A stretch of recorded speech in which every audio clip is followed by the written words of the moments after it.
Hello. Hello. Welcome. My name is the biggest of Reds, Andy Malafarina. Impromptu Saturday stream. Having a lot of fun doing these, talking to you guys, getting in the mix, talking shit. Don't feel dude, you know what it is? I gotta be perfectly honest.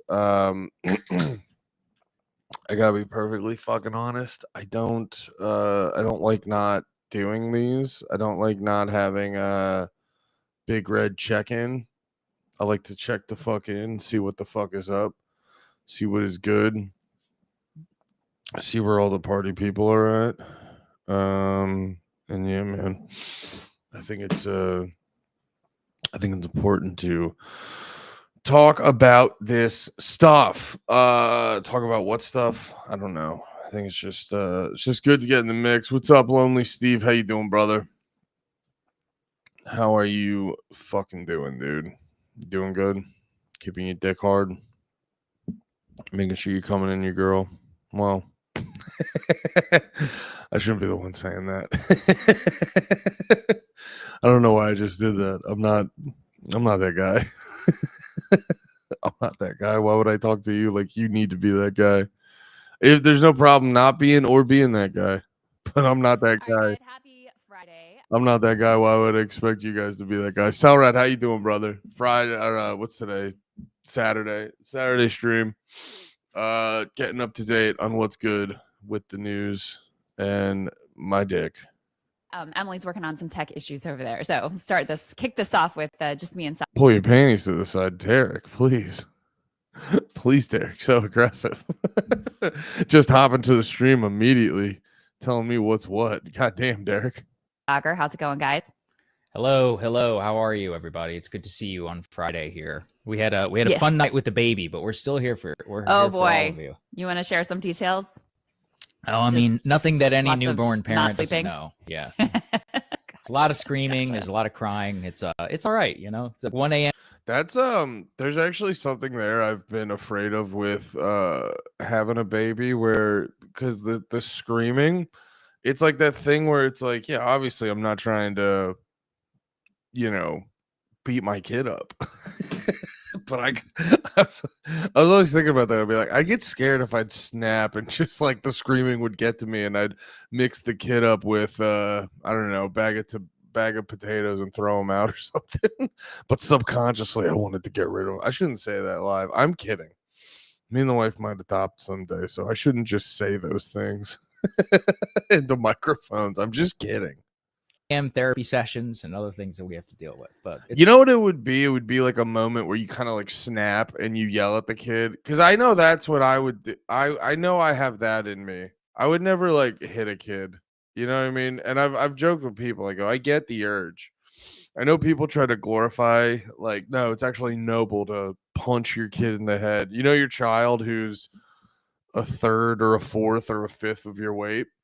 It's actually good parenting to rock them with a haymaker. That's the epitome of parenting. It's like I don't know, the way that people hit their kids or the way that people who got hit defend it is weird to me. I'll say this. I completely get why. You know what I mean? I love my nephew to death, but I was hanging out with him when he was a little kid and it's not I've never understood anything more in my life. The fact that people hit their kids is the most understandable thing in the world, but they're small defenseless beings and you're teaching them at an early age that violence is the only answer. Like you're teaching them if you get too frustrated to talk with your words, it's okay to hit people.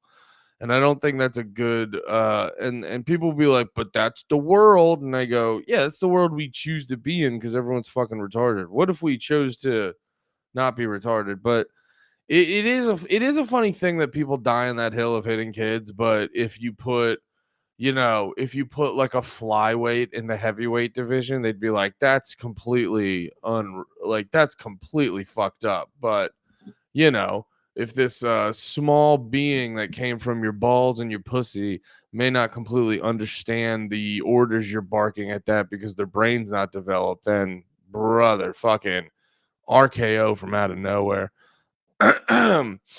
I got lucky. My kids never. Oh, but that's what I was gonna say. The thing I could catch myself doing if I ever had kids would be getting frustrated, spazzing, and then being like my kids would get so many toys because dad felt bad he spazzed on them.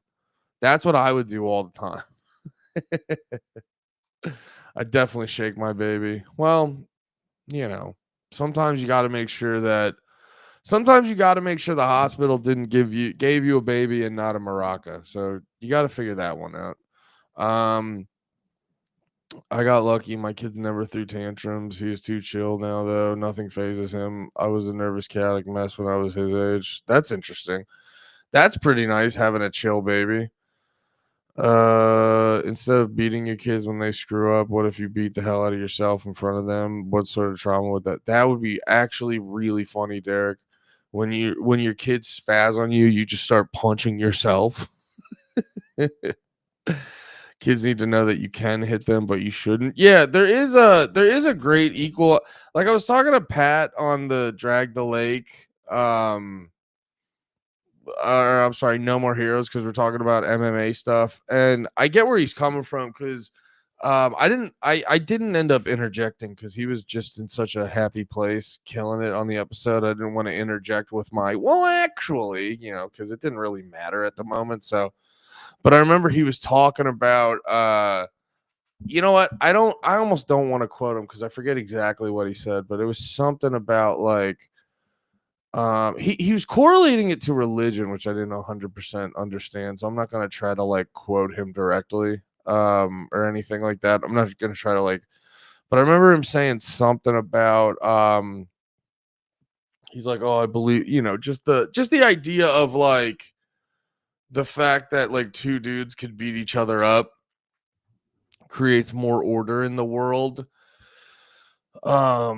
Creates more order in the world than it does the religion or anything else, which I was like, I don't know. Pat's also one of those dudes, which I completely get this. I've noticed in a lot of people who are into adulthood who are aggressively anti-religion, they had it pushed on them in a big, bad, awful way when they were younger.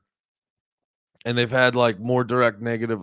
Religion was just kind of church for me was just kind of the boring thing you did every Sunday. But it was never pushed aggressively on me, so I don't have that. Pat is a different story, so I completely understand where he's coming from. I don't 100% agree with his crusade. Crusade's not a fair word, but you guys get what I'm saying. I don't 100% agree with him, but I get where he's coming from on it. I would feel a similar way if I was if I had that shit imposed upon me the way he did with his situation with his wife and stuff like that, and then him I think he grew up with some religious shit. I can't remember, but either way, oh yeah, but he had this interesting correlation between religion and MMA and why MMA he'd rather that than religion. But even there's this thing where, and this is where my autism comes in, because I was joking with him on the podcast because it was the thrill he was talking about getting from fighting and stuff like that. I was like, that's why I like to argue so much, because I don't think I view fighting. I don't think fighting necessarily. What am I trying to say? And I don't want this to come off as cope from a guy who doesn't know how to fight. Because I would have, if I felt this way from the beginning, I would have went down the path of learning how to fight more. What am I trying to say? If I felt more, yeah, because I felt this way my whole life. And if I felt differently from day one, I would have done more to go down the path of learning to fight and shit like that. But and it's a thing that it's always on my to-do list, but just because of how my life has gone and sort of the environments I put the situations I put myself in and the way I sort of handle myself day to day, learning how to, and I'm probably going to say this and regret it and get my ass kicked next weekend, but learning how to fight. I'm not a small guy. I got some weight behind me. I could probably, You know, if shit goes down, I could turn and find the closest blunt object and, you know, probably do what I need to do and shit like that. I could probably hold my own to a degree. But if it was like, I'm not like, that's the thing. I'm not going to fight fair. If I get in a situation like that, I'm not going to fight fair. I'm going to survive. And you can go fuck yourself with your, you can go shove your fair fight up your ass, dude. I don't give a shit. I'm going to fucking neutralize my target and survive. So yeah, man. But no, it always like, to me, the test of, and I haven't necessarily followed through on this, but the test of manhood was more about intellect than it was about physicality, but also physicality is an element of it. Because I think if you're the smartest guy alive, but you're a big fat slob who can't defend himself, that's also really bad. So like, I just like, because, you know, I'm obviously not, you guys have seen me on the pod. I'm not in the best shape, but also I'm not, my present, I've people have joked with me. They're like, yeah, the way you look is like on the fence. If someone just comes up to me, it's like a 50-50, like he knows how to fight, he doesn't know how to fight, he's tough, he's not tough, yada yada yada. And we all know I'm not just like I'm not just like some fucking meathead tough guy, but also at the same time, I'm not a pussy. So while I don't have formal fight training or anything like that, it's not like it's just going to be a cakewalk to fuck my shit up. Now, if you're a guy who's a fucking pro at that stuff, you know, you're going to have, you have anyone you choose. That's a different story. So that's kind of the situation I put myself in, where it's like, I get myself to a physical standpoint that I don't feel scared walking around, you know, just walking around. But for me, it always came down to intelligence over any of that stuff. So, because I always thought, I was just like if I got into an argument with someone and I was like, I think A, B, and C, and they were like, I think C, D, and E. No, I would think A, B, and C. They would think D, E, and F. And I'd be like, and then it would get to the point. And don't get me wrong, I've definitely gotten to points where I'm shouting at someone I really shouldn't be shouting at, because it's like, but it's also too, it's like, it's just immaturity and, you know, a natural level of disrespect you get when you get in a, you know, disagreement and shit like that. But I've never been in a situation where I think like the whole the manly threat of shit's gonna go down is a good equalizer so shit doesn't pop off. But I've never been in a situation where I was like, you know, I believe this one thing, but if someone punched me in the head, I would just, you know, disagree with it. That's what I think about when, like, I've thought about that situation. Like, if, say, I was having like a debate and the dude happened to be an MMA, like if I was on a podcast and I had a debate and the dude happened to be an MMA fighter, and then they like, I don't like, if we were just talking the conversation, like, don't get me wrong, if I'm having a debate with an MMA fighter, I'm probably being a little bit more respectful than the average person, because they're just, you know, I'm willing to get my shit rocked, but I don't want to. You know what I mean? So I think if I'm having a debate with an MMA fighter, I'm definitely going to be a little bit more, I'm probably not going to be as shitty. You know what I mean? Because I can do that. So I'm probably not going to be as shitty. But at the same time, if we're like disagreeing on, say if I was arguing with a Jewish MMA fighter and we're disagreeing on Israel and Palestine, and it's like, and he's like pro-Israel and I'm, you know, not even pro-Palestine, just pointing out Israel's doing fuck shit A, B, and C. And then he threatens to punch me in the head, and it's like, I mean, I don't know what to tell you, man. You can put me in a coma. I'm still gonna think the things I think. So that to me, so because of stuff like that, that to me trumps the intellectual thing. But like that's why the intellectual element trumps the physicality element, while the physicality still is an important element in there. You know what I mean? I'm just more of saying it's like 60-40 for me, if that makes any sense. Now, that being said, I think like everyone learning to fight and knowing to, and like, just, it's the same thing where if more people had guns, people would be calmer, because they're not, you know, it's like what I was saying before. I'm gonna, if I have to get my shit kicked because of what I believe, I'll get my shit kicked in. But like, I'm also going to try not to get my shit kicked in. But if it comes to that, I guess I'm getting it's the same thing with like, if everyone had a gun. if everyone had a gun, it is like, yeah, if it comes to it, we'll all die right now, I guess. But that's a weird statement to make, I guess. I'm just trying to think out loud. But it's like that one thing, if it comes to it, this can get real bad and bloody. But because because everyone's armed, everyone else is going to be a little bit more well behaved. And I think that's the benefit of learning how to fight and being able to fight. Because realistically, like, you could take the baddest dude there is, like whoever's the baddest MMA fighter right now, and you could probably, like, send dudes to him all day, just one at a time, even a couple at a time. And he's probably, and he's probably going to hold his own and this and that. And it's like, yeah, that's cool. The second someone walks in with a handgun, it's a different story. So I completely understand the benefit of the physicality and all that kind of shit and learning how to fight. I think all that's super important. Super important for like, but I'm also a type of guy who goes, oh, I think it through to the logical conclusion. And if we're being logical, it makes way more sense to just carry it. Like, if we're just going to go to the logical conclusion, if that's what you're concerned about, it makes more sense to carry a gun around all the time than to learn how to fight. So, you know what I mean? So that's kind of like some thoughts and where my brain's twirling around on that. All that stuff's important. And I don't think carrying around a gun makes you a pussy. A lot of people say that, and I just go, I don't know, man. I don't know. It feels extreme to a lot of people.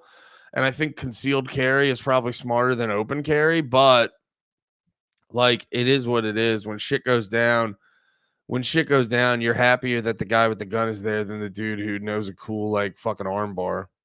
So I know it's scary to people, but I'd rather that guy. Sup, Chode. Sup, hola, amigos. What's up, guys? What are you guys saying? Instead of being a kid, when you oh yeah, I read that one already. I think I got hit the sweet spot with a religion growing up. I remember starting to go to church with my parents in elementary school, and then kind of just grew out of organized religion in college. Yeah, me and my parents I had a sweet spot of religion too. Me and my parents would just go to church every weekend and every weekend and holidays. And it was nice because it was like, I mean, it was Catholic. It was like white Catholic mass with like the sing-songy bullshit where they would be like, and then God did this, and then we did this bullshit, and then that bullshit. It was kind of like that, which was boring as fuck, but it was like an hour, so it wasn't too brutal. I always loved going to my grandma's church because her fucking pastor would get you in and out of there in like 20. It was nice. And then, yeah, we would always, we'd always hit up the diner or McDonald's or something like that after church. So I have broadly positive experiences with church. And then when I got confirmed, I went to CCD classes and stuff after school. And then after I got confirmed, we just kind of, over the course of like 3 years, we would start. It was funny. We kind of would go every other weekend, and then we would like barely ever go. And then we became like holidays, and then just Christmas and Easter. And then one time we were about to go to Christmas mass, and my mom was like, I'm tired. I don't think I'm going to go. And then we were all just like, we're not going then. Like, it's not me, my brother, and my dad were all looking at each other like, we're not going. We're not going if you're not going. So that's kind of how it petered out. And I never, it was always, I grew up with just a soft, like, yeah, you're religious. Cause obviously it was never too aggressive. Like Pat, we were talking on the Jehovah's Witness episode of No More Heroes, which was a really good one if you guys missed it. And yeah, he had to go through a whole bunch of bullshit with religion, with trying to be with his now wife and stuff like that. So, it's one of those things. While I don't necessarily agree with him, I get his perspective, and there's a good chance I'd have his same perspective if I went through his life experience. So, yeah, I don't know.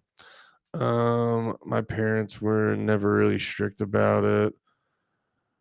My grandpa was a preacher when my mom was a kid. He was a hooker. What? He has a hooker scandal, and they had to move to Oklahoma. That's funny. That's funny that, like, you live in Oklahoma, right, Derek? You live in Oklahoma because your grandpa had a hooker scandal. That's very funny. So I always thought it was a bunch of hypocrites. Now I'm cool. Religion, just think the church is stupid. Well, that was the conclusion. That was similar to the conclusion I came to with, and it was actually doing these episodes of No More Heroes helped me think about it more. But that's when I realized I was like, well, I had the epiphany reading or listening to the audiobook of 12 Rules to Live Your Life and then do a bunch of benzos and go to Russia and never come back the same and then be a shell for Israel. Whatever that book Jordan Peterson wrote was. No, I had this like random thought the one day where I was like, I realized that 12 Rules book, I was like, dude, this is I was like, if this was randomly found by like a bunch of people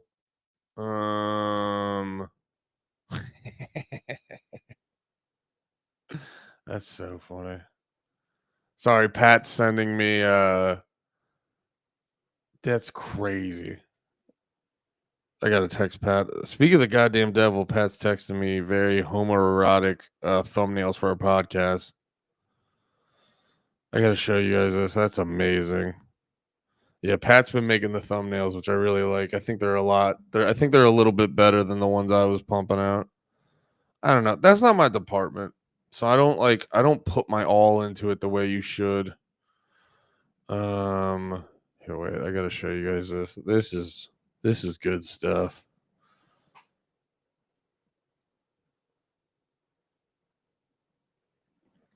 Yeah. How are these looking? Yeah.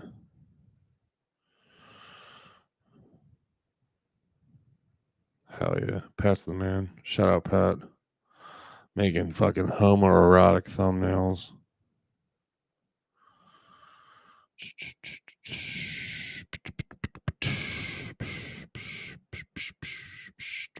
Making me horny. My friends making me horny. Making me want to fucking bust. Yeah. My friends making me horny. Making me want to bust everywhere. Yeah. What are we talking about? I don't remember what we were talking about. Derek's in Oklahoma City. Classic preacher and prostitute. Oh, yeah. Doing No More Heroes.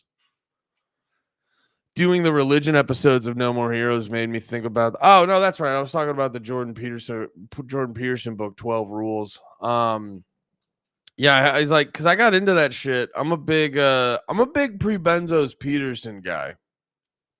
Like, I think 12 Rules and Beyond Order are two really good books to read. I know people big up Maps of Meaning. And I'm sure Maps of Meaning is a really good fucking time. But I got the audiobook and I've tried to. I'm also not a good audiobook guy. I think I need to get the physical copy and like sit with it. Problem is, everywhere you go, let me check on Amazon right now, actually, because every time I've looked, Maps of Meaning is like $70. And I was like, I'll just watch this YouTube series. I don't want it. I want to get it. I want to get a physical copy, but I don't want. Actually, $32 isn't bad. Never mind. Okay, I was wrong about that. I'm on Amazon right now. It's actually $32. So that's actually a pretty reasonable price. I should have ordered it yesterday when I was getting shit for my wife's birthday.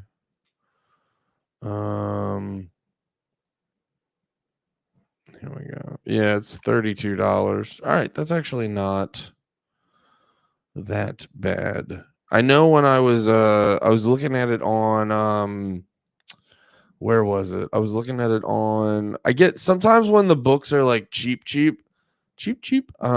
Sometimes when the books are really cheap, I like to get them off of the Apple bookstore, like on my phone, because it's like I prefer a physical copy. Actually, I don't hate the books. I gotta be honest, I don't hate books on the phone. There's certain times where you're like, there's certain times where it's like physical copy is better, But then there's other times like here. Wait, let me. Oh, dude, I gotta show you guys this book I just got.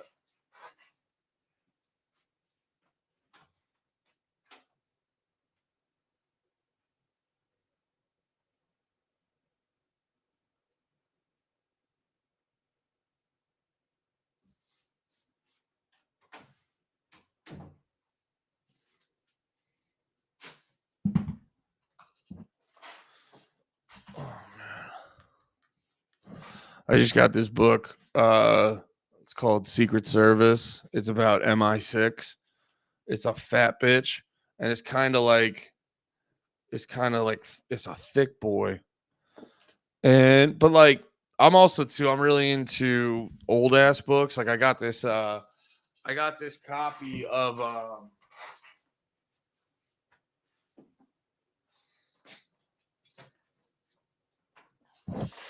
I got this copy of Helter Skelter that I'm gonna read eventually, but it's like from the 70s. Yeah, I'm really into I'm really into like original pressings of books now. I really fuck with that. I think that's fun. But also at the same time though, but like just for, I like to read at the gym a lot. If I'm not listening to a podcast and I don't want to just doom scroll the whole time at the gym, I'll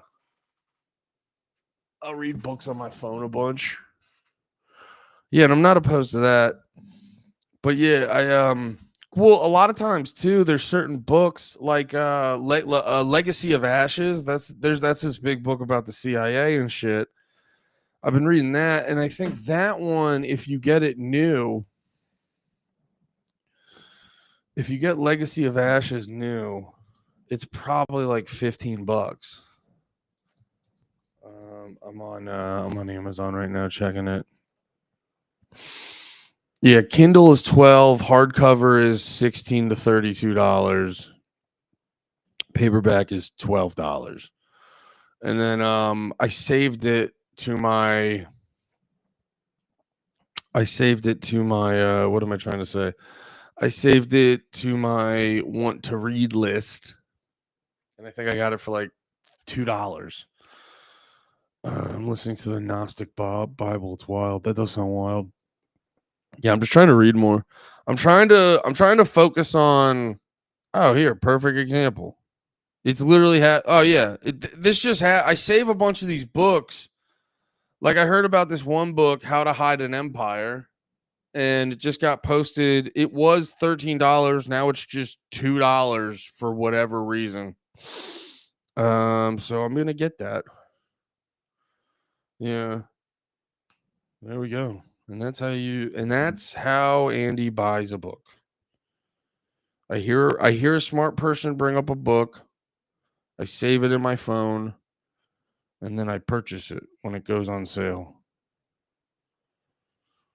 Eventually when I get more money, I'm gonna probably just buy physical versions of every book. I did that recently with Chaos. I'm a huge fan of the library. Yeah, I really should go to the library.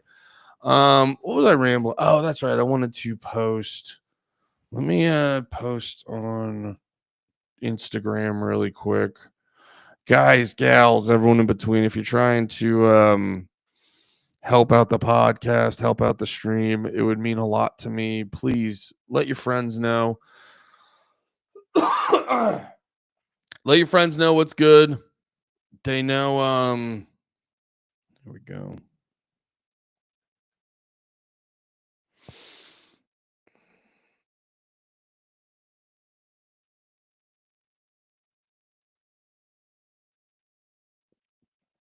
There we go. Yeah, you know what's good. You know what your friends like. You know what you like. You know what the fuck is up. Help your boy out. It's hard out there. I'm trying to do like a day, like just a little daily show, daily-ish. We record panties on Monday. It's hard to get a morning show in there.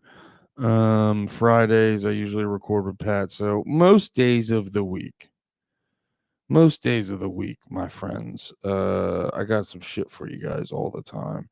And it's good stuff, guys. It's good stuff. So let people know. If you guys watch all my shit. Oh, god damn it. I always get my goddamn checkbook in the middle of this shit.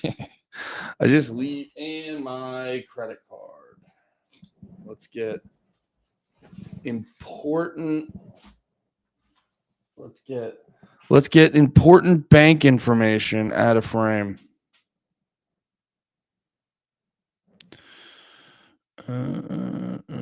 Big Red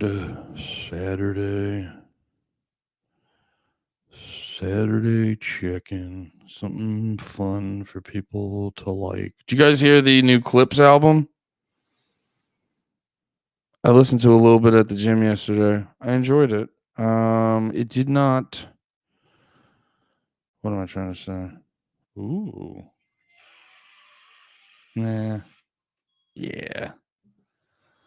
Give him a little bit of Griselda. Good stuff. Shut up, phone. Okay. I don't know what I'm getting myself into. Hell yeah, brother. But yes. All right, let me post on Twitter. Big Red Saturday check-in. Let's post that there on Twitter. Boom, posted. Boom, posted. Let's do that. Okay, so we got that posted. But yeah, man. And also just a reminder, if you guys are into my bullshit, there is a Patreon. No bonus content up there, but we will figure that out over time. And there will be bonus content. If you guys like the stream, please support. You can go over to Patreon for $1. Patreon.com/Big Red in the morning. Give me $1. Give me $1. It's Just cool. remember, this phase doesn't last. Everyone says that. It's true. And then it moves on to another phase, which will also be difficult in its own ways. Right. But the just like endurance phase of no sleep is, compared. It feels like it will last forever right now. I promise you it doesn't last forever. All right. Okay. Emily, do we have you yet? Let's see. 1, 2, 3, 4. Yay. Yes, Oh, yeah, there she is. She's there. There we go. Excellent. I come to these things to hear about your lives, basically. So right, of course. That's what everybody's here so for. We catch on Friday. We do miss having Ryan, though, because he always has some interesting nugget to drop on us, always. Yes, That's like that right. he's already 10 minutes late for a meeting, but Ryan's on his way to Ireland, so. Yes. Oh, so wow. Safe Good for travels him. to him. Yes, safe travels, Ryan. We have a bunch of stuff we are going to try to get to this morning, but I don't think we'll get to all of this. But we've got new Epstein stuff, in particular, the Andrew Schultz and the Flagrant pod reacting to the lack of Epstein disclosures and closing of the case, and a lot of interesting things there. Some Trump regrets going on in that pod, so we'll dig into that. We've also got new tariffs announced. We've got new Zoran freak out, and we've got new stuff going on with Israel with immigration. One thing I am bound and determined to get to, but it'll probably be in the premium half of the show, is billionaire Bill Ackman apparently paid his way into a pro tennis match in which he was he's 59 years old. Yes. He's not a pro tennis player. Gets, of course, completely humiliated. The other players on the court, it was a doubles match, are just sort of like tapping the ball to him so that it's not completely humiliating. Andy Roddick went off on his podcast, and I'm obsessed. I enjoy watching tennis. So I'm interested in it from that angle, but like, I am endlessly fascinated and horrified by the mind of the billionaire. Mm-hmm. Don't you watch golf too, Crystal? Like you have a high tolerance. But billionaires don't play in pro golf because they just attend the match. Yeah, it's funny. That's funny because like Crystal's one of those like billionaires shouldn't exist people, and she seems to love everything they do. I get why people say that. By the way, I'm not like sitting here like you fucking idiots. You fucking, because like everyone does that meme where it's like it's like the fat Redditor being like, don't you say that about the billionaires, like holding two swords, like I'm gonna protect the billionaires. It's not that I'm sitting here being like, no, you should be thankful for billionaires. There is an argument though with like, well, it's like with every technological it's like with every technological advance nowadays, you know, there's a long list of great things from it, and there's a long list of like horrid things from it. So like, you know, we're supposed, you know, I don't trust Jeff Bezos as far as I can throw him, but also the fact that like I can get anything off of Amazon. I'm not one of these guys that like glorifies the mom and pop shop where I go like, no, this is better because I can get it here and pay twice as much for it and the service is bad. This is better. It's like, no, if I'll support mom and pop shops that are better than the fucking thing that the super efficient corporation figured out. I'll support those every day of the goddamn week because there are a lot of mom and pop shops that are better, but there's a lot of mom and pop shops that fucking suck ass. And just because it's like, oh, this is not, it's like, nah, there's a lot of good things about Walmart and shit like that. I'm not gonna act like there isn't. It's the same thing with Amazon. You know, like it's like I can get fucking like, I mean, dude, the irony is like, thank you, Amazon. I heard about that book. It wasn't on the Apple bookstore I was telling you about, so ordered it off Amazon. I mean, like a lot of books over here, a lot of these conspiracy books ironically enough, because I know I got like that Vietnam book I got that at the bookstore. A lot of my more standard books I got at the bookstore, but yeah, I forgot I had Family of Secrets. I gotta finish that. Gotta finish any of these. Yeah, Family of Secrets was Amazon. I got these two Ayn Rand books for stupid cheap off of Amazon. Dude, Program to Kill, Aberration of the Heartland, The Real, The Last Circle, Devil's Chessboard, Anarchist Handbook, I think was Amazon. Chaos, even though that one's a really popular book that's easy to get. Yeah, so and then I've Amazon's come in clutch on. I love Bezos sell rat. I love him. No. there's a lot of times Amazon's come in clutch on birthdays and shit like that for me. So and like I don't know, it's nice to I do miss rental stores.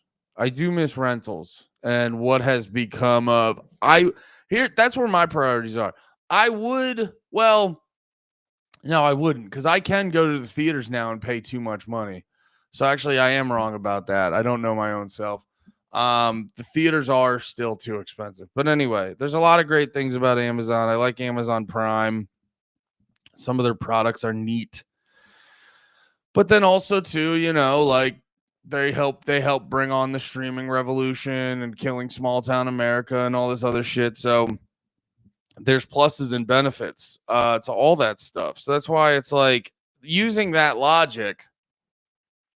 I've been wanting to say this publicly, but using that logic, it's why just on its face, when I hear the sentence billionaires shouldn't exist, it's like, it's irritating me because it's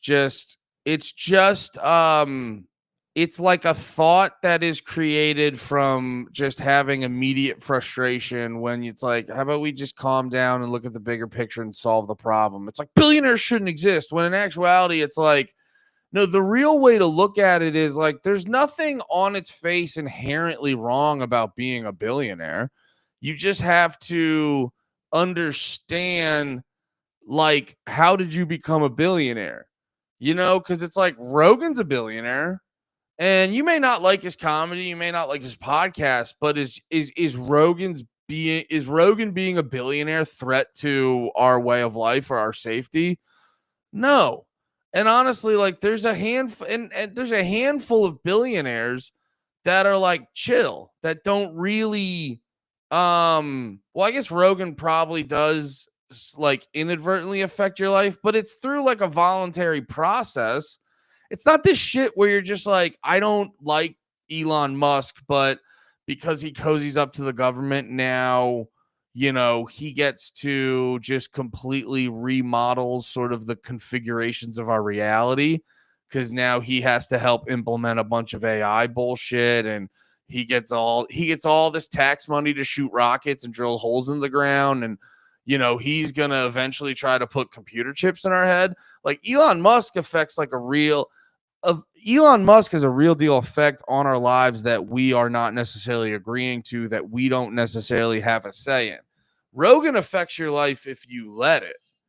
You know what I mean? Like, yeah, obviously, him bringing Trump on the podcast that helped Trump get elected and da-da-da. But realistically, if you don't want Rogan to affect your life, it's easy for him not to affect your life directly. So like, yeah, I know. And I'm sure there's a couple other examples of like chill billionaires like that. But the real conversation and the real thing to keep in mind is like, it's not inherently bad that billionaires exist, but it under the current system, what am I trying to say? Rogan really has $1 billion now. Damn. I mean, I'm just guessing. He probably, if he doesn't, he's like right there. You know what I mean? Like, I don't know, man. He's a guy who makes $500 million. He makes $500 million off of Spotify every year. I'm sure he's got 1 million businesses. He makes a shit ton of money touring. Like, if he's not a billionaire, he's fucking there. He's like right there. You know what I'm saying? Day to day, I don't think a single billionaire affects my life. They probably do, just not in an overt way. But my thing is like, the real question is like, how did you become a billionaire? That's like the bigger conversation. The bigger conversation is like, in our current system, becoming a billionaire is what says it about you, not inherently just being a billionaire. I know that comes off as splitting hairs, but it's why I get annoyed at it. Like, because I think, for me, words matter. That's why I over-explain everything, because words matter. So just making a statement like billionaires shouldn't exist, I go, that doesn't give the whole story of what you're trying to convey. I think more importantly, people should focus on like, under the current system, you have to, 9 times out of 10, you have to be a person whose behavior is advantageous to, human prosperity. That's how you become a billionaire. You know what I mean? I was hearing Sagar on Tucker Carlson talk about it, where he was like, the average billionaire who didn't become a billionaire with like mommy and daddy's money, it's like people working in hedge funds and other bullshit like this. It's like people who aren't making real shit. You know what I mean? So, and it all just comes back to these like systems that the government sets up. So it's the irony of all these fucking people who get mad at this shit, and they're like, he's like, why won't it's like, it's so irritating because it's all the time of just like, why won't the government make a rule that says shit should be better? And you're just like, okay, like that's why I get like short with these people sometimes, where I just go like, I don't know if like it gets to a certain point where I'm like, I don't know if you guys, I'm being funny about it. I don't mean this literally, but it's like, you almost get this feeling of like, I don't know if you guys deserve good things. I don't know if you guys personally deserve to have it be better, because you're constantly like, it's like, man, this boat's taking on a lot of water. And then you're over there like, well, maybe we should drill a bunch of holes in the boat so the water can go out of it. And you're like, that's not gonna, why would you be like, oh, I know how to fix this? More of the problem. So that's where that's where it's like, I don't take your whole thought process seriously, and I don't have a lot of patience with you. Masters, right? It's like this. It's certainly another thing. I mean, again, I don't watch a lot of tennis. I used to when I was a lot younger, but the idea that you're going to pay your way into playing some of like the top 200 or 300 players in the world, and then force them to like lower their level of play just to accommodate your beliefs, and then post like a long essay about how like, what did he say? He was like, it was really one of the scariest things I've ever done. It's just actually shocking, the level of hubris. So completely shocking. Like, yes. I mean, I was like a fairly high level player, swam Division 1. And the idea that like me at this age would get in the pool with someone who was even a Division 1, let alone like an Olympian, it's so preposterous. imposter. I can't even wrap my head around why you would sign up for that level of public humiliation, which is exactly what he did. So anyway, we could talk more about that later. We have video and we have an essay. Yeah, so we have video, yes. we have essays. We have Andy Roddick going off on. I mean, he was so offended because this was part of some Hall of Fame matches, and he's obviously part of the Hall of Fame because he was such an extraordinary American male tennis player. And so he just felt like this was an absolute defiling of the sport that he cares so much about. So in any case, that will probably be in the premium portion. Let's go ahead and jump into some of these clips from the Flagrant pod. So the first one, I think the first one I have here, is where they're specifically talking about the promise to release the Epstein files, and then now Trump being like, I can't believe why are you even bringing this guy up? Like, this creep, why do you even care about this guy? Let me go ahead and play this. Are you still talking about Jeffrey Epstein? We have Texas, we have this, we have all of the things. And are people still talking about this guy, this creep? So we're stupid. Yeah. We're the fucking idiots, guys. That is, I think, what is enraging people right now is it's insulting our intelligence. Like, obviously the intelligence community is trying to cover it up. Obviously the Trump administration is trying to cover up. Something changed because they ran on this idea of exposing it all. All these guys had great ideas. Cockeye Cash, Dan Bongino, good stuff. He was ready to tear it all down. He was ready to tear down the... Damn. Schultz doesn't get enough credit. Cockeyed Cash is so fucking funny. Entire FBI office. Shut down the Hoover building day one. That bitch still standing. And then he goes on Joe Rogan and he's like, listen, do you think if I had it, I wouldn't share it with you? I do. Yeah. I do. I do believe that 100%, especially when you're staring at me like this, telling me that. Once you protect pedophiles, you are the most cockeyed person in the entire world. So one of two things, in my mind, is possible. One, you're covering it up. Or two, nothing really happened and you exploited the rape of thousands of children to get your man elected. So which one do you want here? That is a very good point there at the end.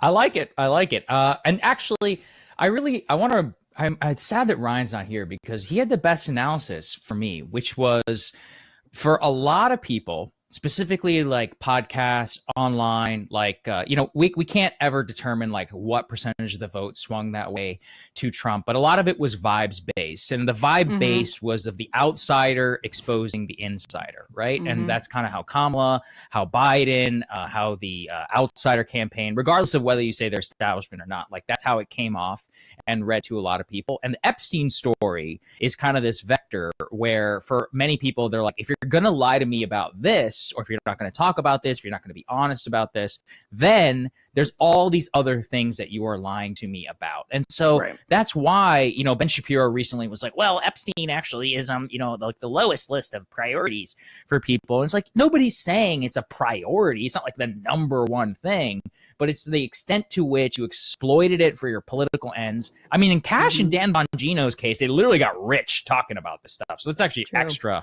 objectionable to me. But the reason why, I was listening to a Shane Gillis podcast this morning with my friend Matt McCusker. Same thing. They're like, guys, like this is the most bullshit thing ever. They're like, oh, I guess he's, totally innocent. Shane was like, maybe, Trump is, it's like, it's obvious Trump is trying to cover something up. He's probably in the Epstein file.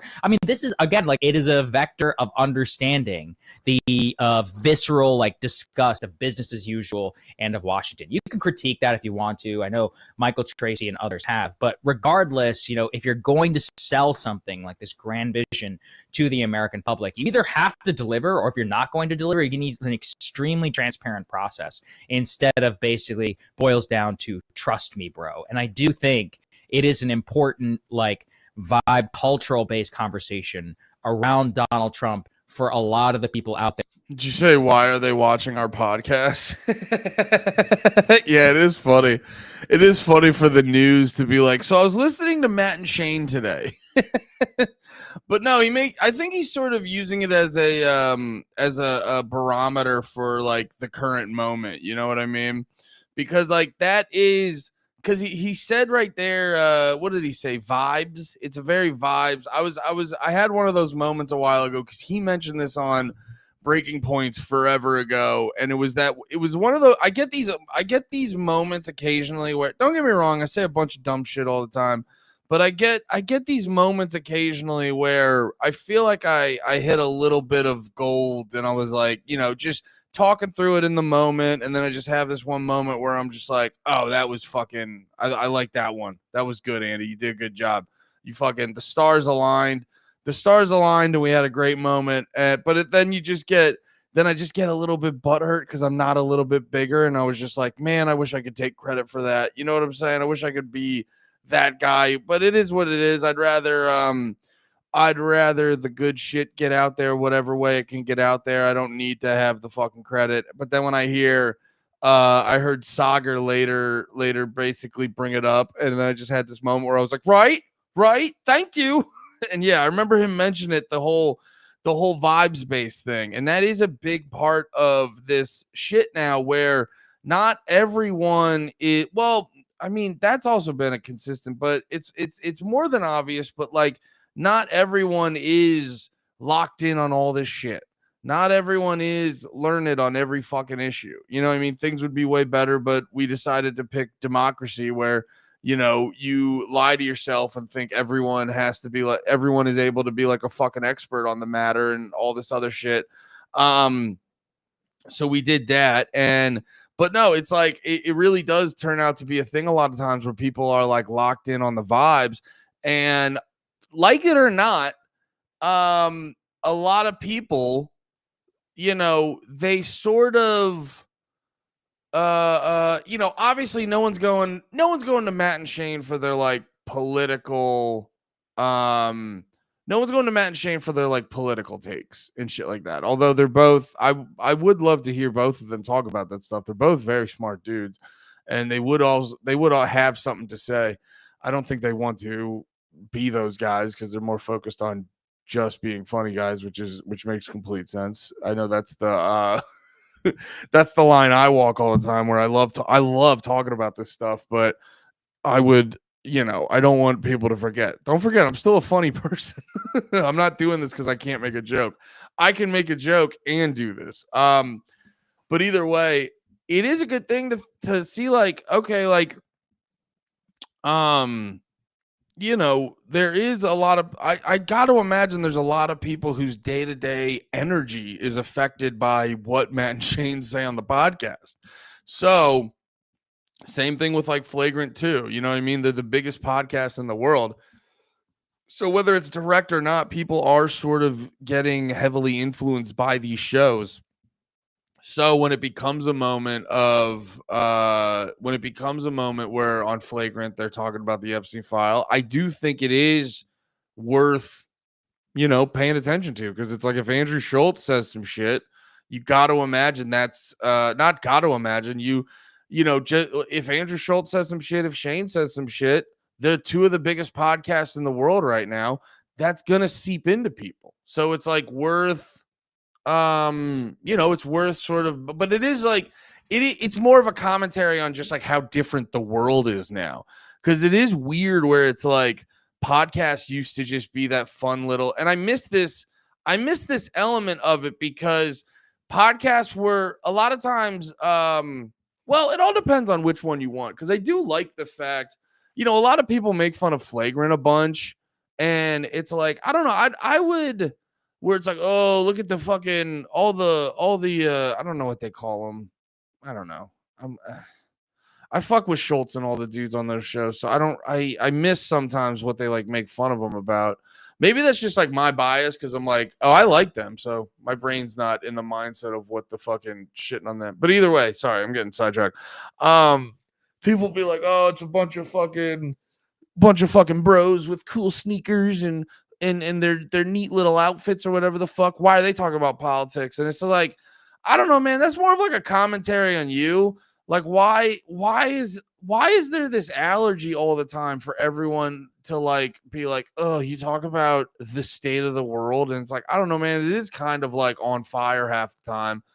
I think it's weird that. I think it would be weird if the most popular show in the world wasn't talking about the current state of the world and shit like that. And it's like, people go about it. Like, here, let me, you know what? I pulled up this thing I saved this thing on my Instagram that I wanted to bring up on here to sort of, and this is like the proper context for it. But it's just like one thing where people do this thing right now where they sort of frame the world or just misrepresent things. They frame the world or frame certain things in these like psychotic parameters. And you're like, could you believe based off of these psychotic parameters I've set up, the thing isn't going well? And you're like, how would it go well? It's like I was talking about before with like with the government. I was talking about before where I was just like, dude, how would with the parameters of the government, how would you expect it to function well? Like that's the thing. It's like the way that it's set up, it's not supposed to function well. So like that's the problem is we're trying to fit, what do they say, fit a square peg in a round socket. This isn't supposed to work. And it's the same thing with like, so what? Oh, so what? You go and get all your news from Andrew Schultz? It's like, no, that's not what we're saying. You shouldn't. But like, it's still a good thing that a comedy podcast is sort of trying to have intellectual conversations. I'm not saying it's the epitome of like intellectual debate, but I would say it's a good thing that one of the biggest podcasts in the world is trying to have conversations like this.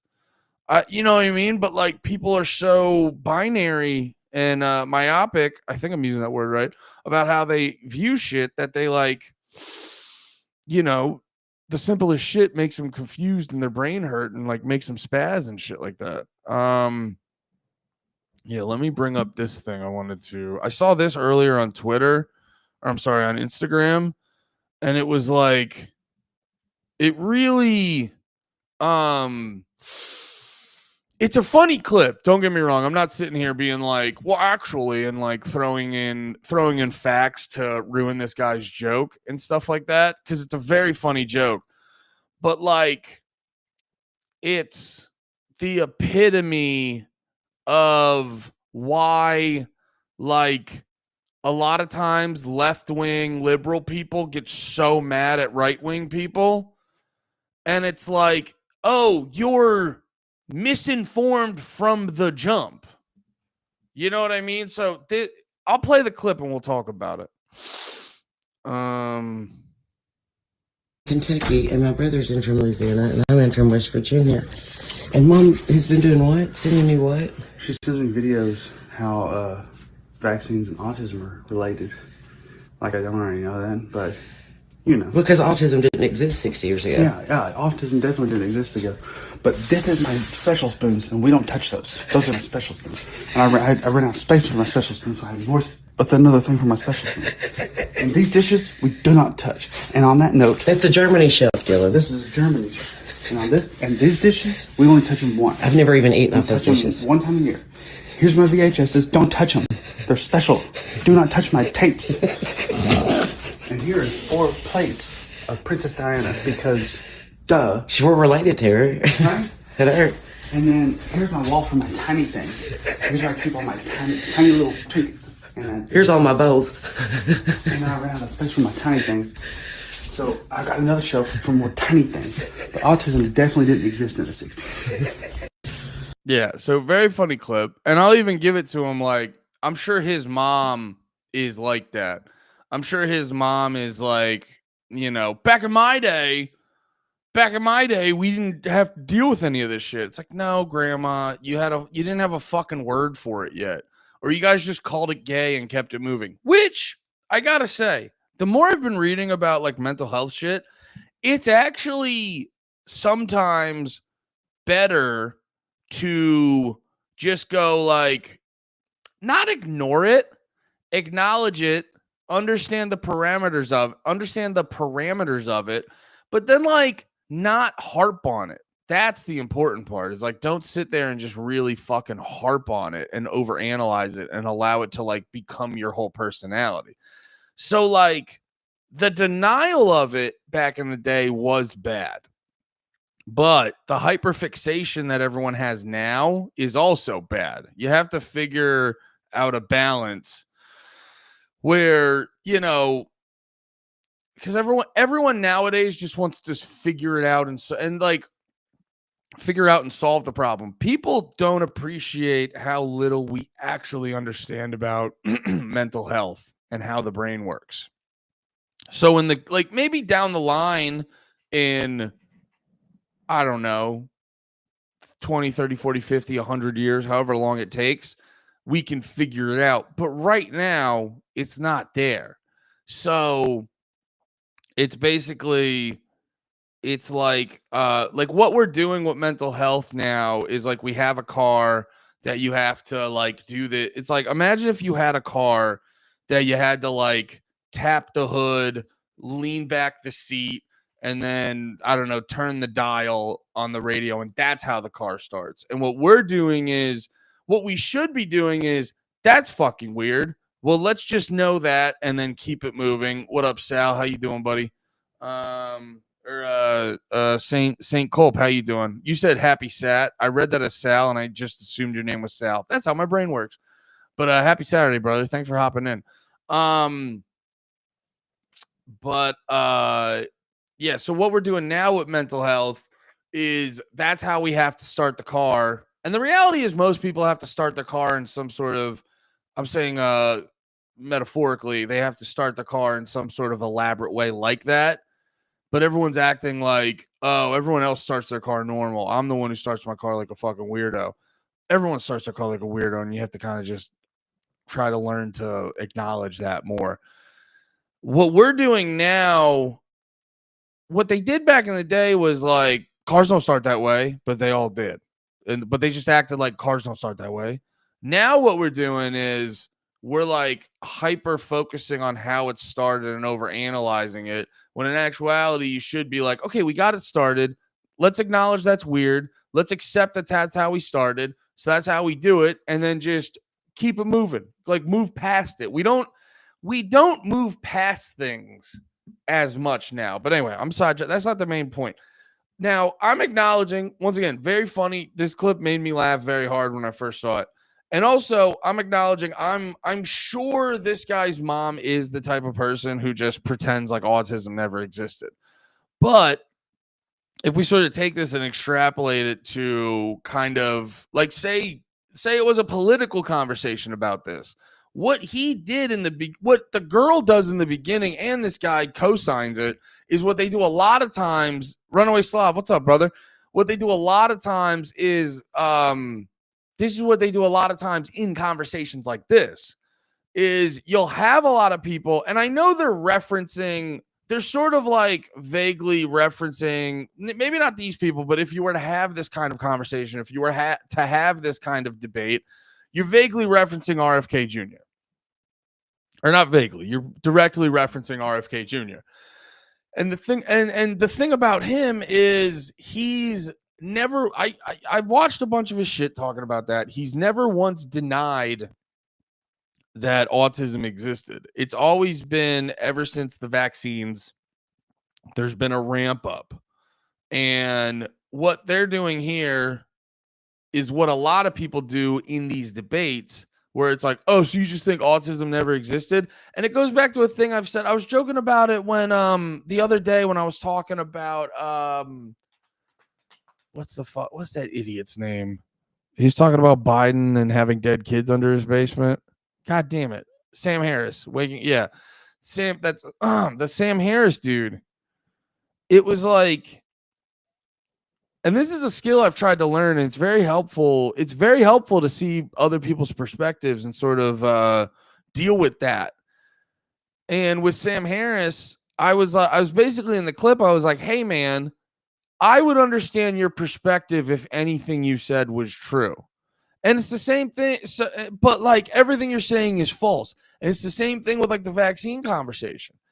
I would understand your frustration with RFK Jr. if what you're saying about him is true, but that's not what he's saying. So it might be on you to do a better job to actually figure out what he's saying. And then on top of that, the other reason that it gets me going with the vaccine thing is always makes me laugh. I go like, you guys know you're like showing out for big pharma, right? When you go hardcore on these fucking vaccines. And then honestly too, like, well, I don't know. You know what it is? There's certain things I've looked into that I now can see when people start screaming about them, like, oh, you're a fucking idiot if you believe that. I start realizing, I go like, oh, there's just certain topics that like it's been drilled into our head that you don't actually have to learn anything about, and you can speak crazy confidently. And I'm saying that as a guy who doesn't know anything about vaccines. That's the thing. I've tried to learn a fair share about them, and it's made me realize how little I know about them. So when the conversation comes up, I become incredibly open-minded and understanding of all opinions, because it's actually a way more complicated, and there's fair points on both sides. I'm not convinced RFK is 100% right. I'm not convinced the opposite of RFK is 100% right, but there's a lot of opinions on both sides. But yeah, that's a big thing I've been noticing is like a lot of times with these conversations, it's just filled with people who don't, they're just talking past each other, and it's very sad and exhausting. But I forgot where I was going with that, so let's watch more of this. There for who this was their entree point into politics, which is definitely in the millions. I'm not going to sit here and claim it's the swing voter or any of that, but it was a useful understanding and heuristic. And Trump, in that clip, I think he's really not going to be able to let that down for a while, because it's like, well, you can't really. He also shouldn't. There also needs to be, I know when like 9/11 happened, there was a big never forget, and we should really implement that on all this other important shit, like with COVID, like with the governors with COVID who were like, dude, there's so many things with COVID that happen that like because there was, people forget during COVID, there was this sense of like, this may never end. And that's, I think, a big reason. That's why I think a big reason people went fucking so nuts during COVID is because they like scared the shit out of us. With how the virus behaved, they scared the shit out of people, and then people like me got scared. The way that the government and a lot of people who fell in line with the government acted scared the shit out of me. So people forget during COVID, there was a huge energy of like, this might be forever. People forget about that. There was a huge energy of like, this might be forever. And that's a big reason why, like, there's a lot of shit a lot of people did during COVID that you might not want to forget. Maybe on a friend-to-friend basis, because I've had to accept this on a friend-to-friend basis. There may be some stuff you want to sort of like accept and let go for the sake of your friendship. But I don't know. When it comes to political pundits, fuck you guys. When it comes to fucking politicians, fuck you guys, dude. But yeah, I think I don't know, man. This Epstein shit is not some shit anyone should forget or let go. Because it's just like, it's getting to a point. It's like, it's too publicly acknowledged. You know what I'm saying? All the Epstein shit. No person literally no person being honest would ever say that Epstein it was just a clean suicide. Like I talked to Ken I was about to say Ken Burns. I was talking to Ken Silva the other day, and he had an interesting theory. I don't know if you guys caught this or not, but he had an interesting theory saying like, maybe they let Epstein kill himself, but like that's basically killing him through the transitive property. So like for all intents and purposes, even if he didn't literally get murdered, I mean, they basically killed him. You know what I'm saying? So it's kind of ridiculous. It's insane to think he actually killed himself just because he was like, I don't want to live anymore. You know what I mean? it's basically agreed upon by everyone that he got murdered. You know, and it's pretty obvious he got murdered, or bare minimum, you know, they were like, you have to kill yourself. There's no other option, or else, whatever, shit like that. And it's just everyone thinks this. Every single to the to the hardcore, to the casual, everyone thinks this.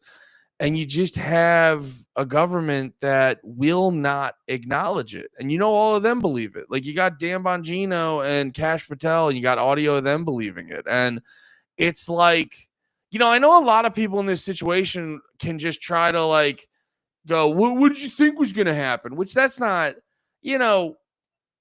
that's them being short. I got to imagine every person that is saying that, I'm like, yeah, because it's always like lefty people, and it's all people that like, it's like, I'm not going to take that criticism from the person who was like, you voted for Biden just because he was not Trump. And if you like rallied around Kamala and all this other shit, you know what I mean? Like, you don't get this big gotcha because a bunch of people voted for Trump to roll the dice. That's the other thing we're all just going to pretend wasn't the thing. It's like, yeah, the vast majority of people voted for Trump because they were like, I would rather roll the dice with him than Kamala. But then on top of that, like, I get it. I wasn't sitting here expecting Trump was going to like fucking make all my libertarian dreams come true.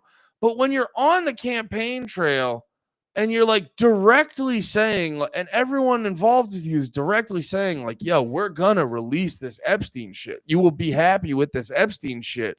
And then, the shit comes up on a Sunday, and on a Tuesday, Trump's like, are you guys still talking about this? That's where it's like, dude, that's crazy. And to just sit there and go, what did you think was going to happen? That's just you playing. That's you. Like, it's kind of funny because it's like these people are getting upset because it's like, dude, we really care about this shit with kids, and we're really trying to like solve a problem. And we had a glimmer of hope. Maybe it was naive, but we had a glimmer of hope Trump was going to do something. And now you're just sitting here. You're just sitting here going like, this is obvious this was going to happen, which is not. You can't definitely prove that. I get the odds were ever in your favor, to quote Hunger Games, but like, you technically can't prove that. So you're just gloating because you got lucky. And then also too, like, you're gloating, the gloating stems from the whole team politics bullshit. You know what I mean? It's like, yeah, did a lot of people get sort of caught up in the moment and they thought something good was going to actually happen? And now you're like dancing on their grave. I'm not saying like, that it's like the people who were being cocky because they were in the cool kids club and they were waving the Epstein binders. They deserve a little bit of shit, but like at the same time, like, if the worst thing that happens is a bunch of people got a little naive because they thought something good that's the difference to me. That's sort of the difference to me, is like, you have these people who they might have gotten a little naive, or they might have just like been like, not even like naive, just like, I don't know, man, he's the only guy saying good shit. I would rather roll my dice with this. Either way, you have people hoping a good thing happens versus people who go, I just want my team to win. And it's like, I would rather the naive, hopeful people than you fucking miserable cunts. You know what I mean? So this victory lap, in my opinion, a lot of people are having over people being wrong about, because that's the thing at the end of the day. You're just like, aha, you were wrong. Now, aha, we win. We're never going to find out who raped all those kids. Ha ha. And you're like, okay, yeah, take that victory lap, man. Have fun with that, man. You know what I mean? It's like, yeah. Really come to another conclusion of like, you're covering some shit up, man. Like, you're covering some shit up. You just can't get away from that.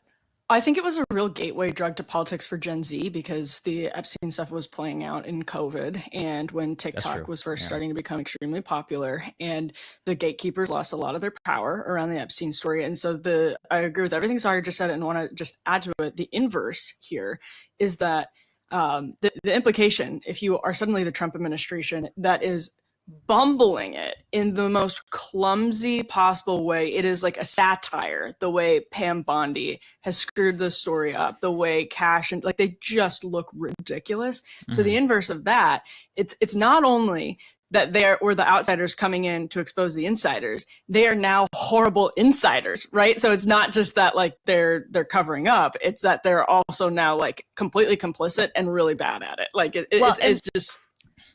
I mean, from my perspective, too, there was always a weirdness in expecting that Trump was going to release the Epstein files because, first of all, whenever you asked him about it, he would get very squirrely, very squirrely.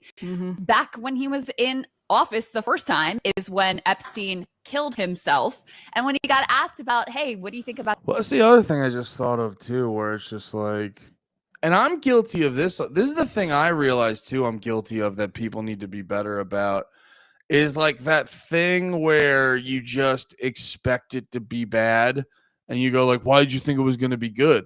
And you're like, there is something to the fact of like, you know, if you don't, you know, if no one holds them to any sort of standard, and I get that that's way easier said than done, but if there's no sort of repercussions in any type of way, if you just go like, that's what they do, dumbass. And then you just go back to your house and watch TV and you're like, I'm so right. Everything's terrible and I'm not doing anything about it.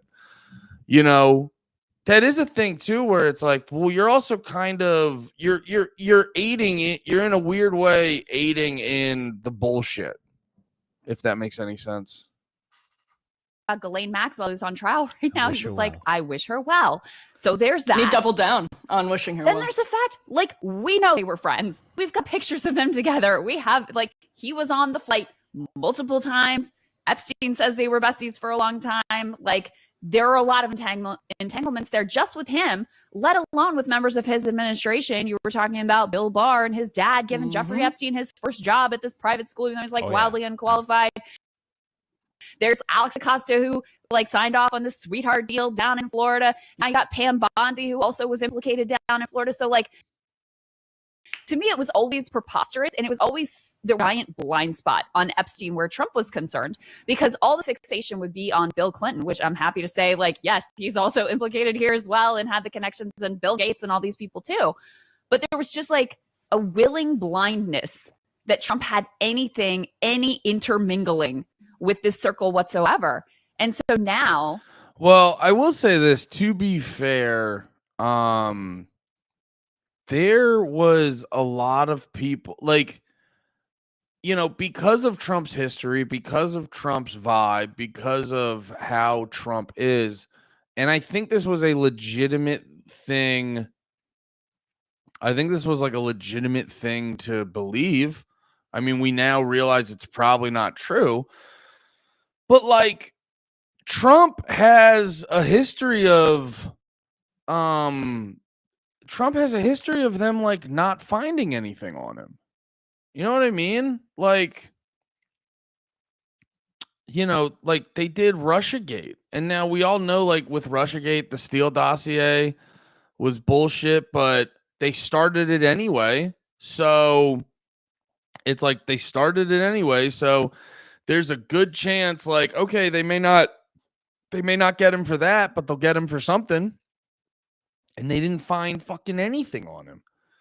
And then, what am I trying to say? And then, you know, they impeached him and they were looking through his taxes or some shit. They were doing all this shit where they were like just prodding him and looking for something. They were looking for something. And every fucking time, they didn't find anything. So, like, there is, and it was valid. I don't care what you say. It was completely valid. There was this sense that, oh, yeah, he's what they called him like Teflon Don or some shit like that. You can't touch the dude. There's not shit on him. And then like mix that with the dude's apparently like a teetotaler. He doesn't drink and all that kind of shit. So there was a reasonable expectation that you're like, what are you saying? Silence is violence, Andy? Yes. Yes. I'm saying we're all responsible for the racial situation in America right now. Silence is 100% violence. No, I'm saying the thing I was saying earlier, it's like there's this level of just like accepting the bullshit, you know? And that thing of just like, what would you think was why would you even think a good thing would happen? And it's like, oh, you're kind of accepting the ending before we've even gotten there. Because if you it's like in your personal life. If you envision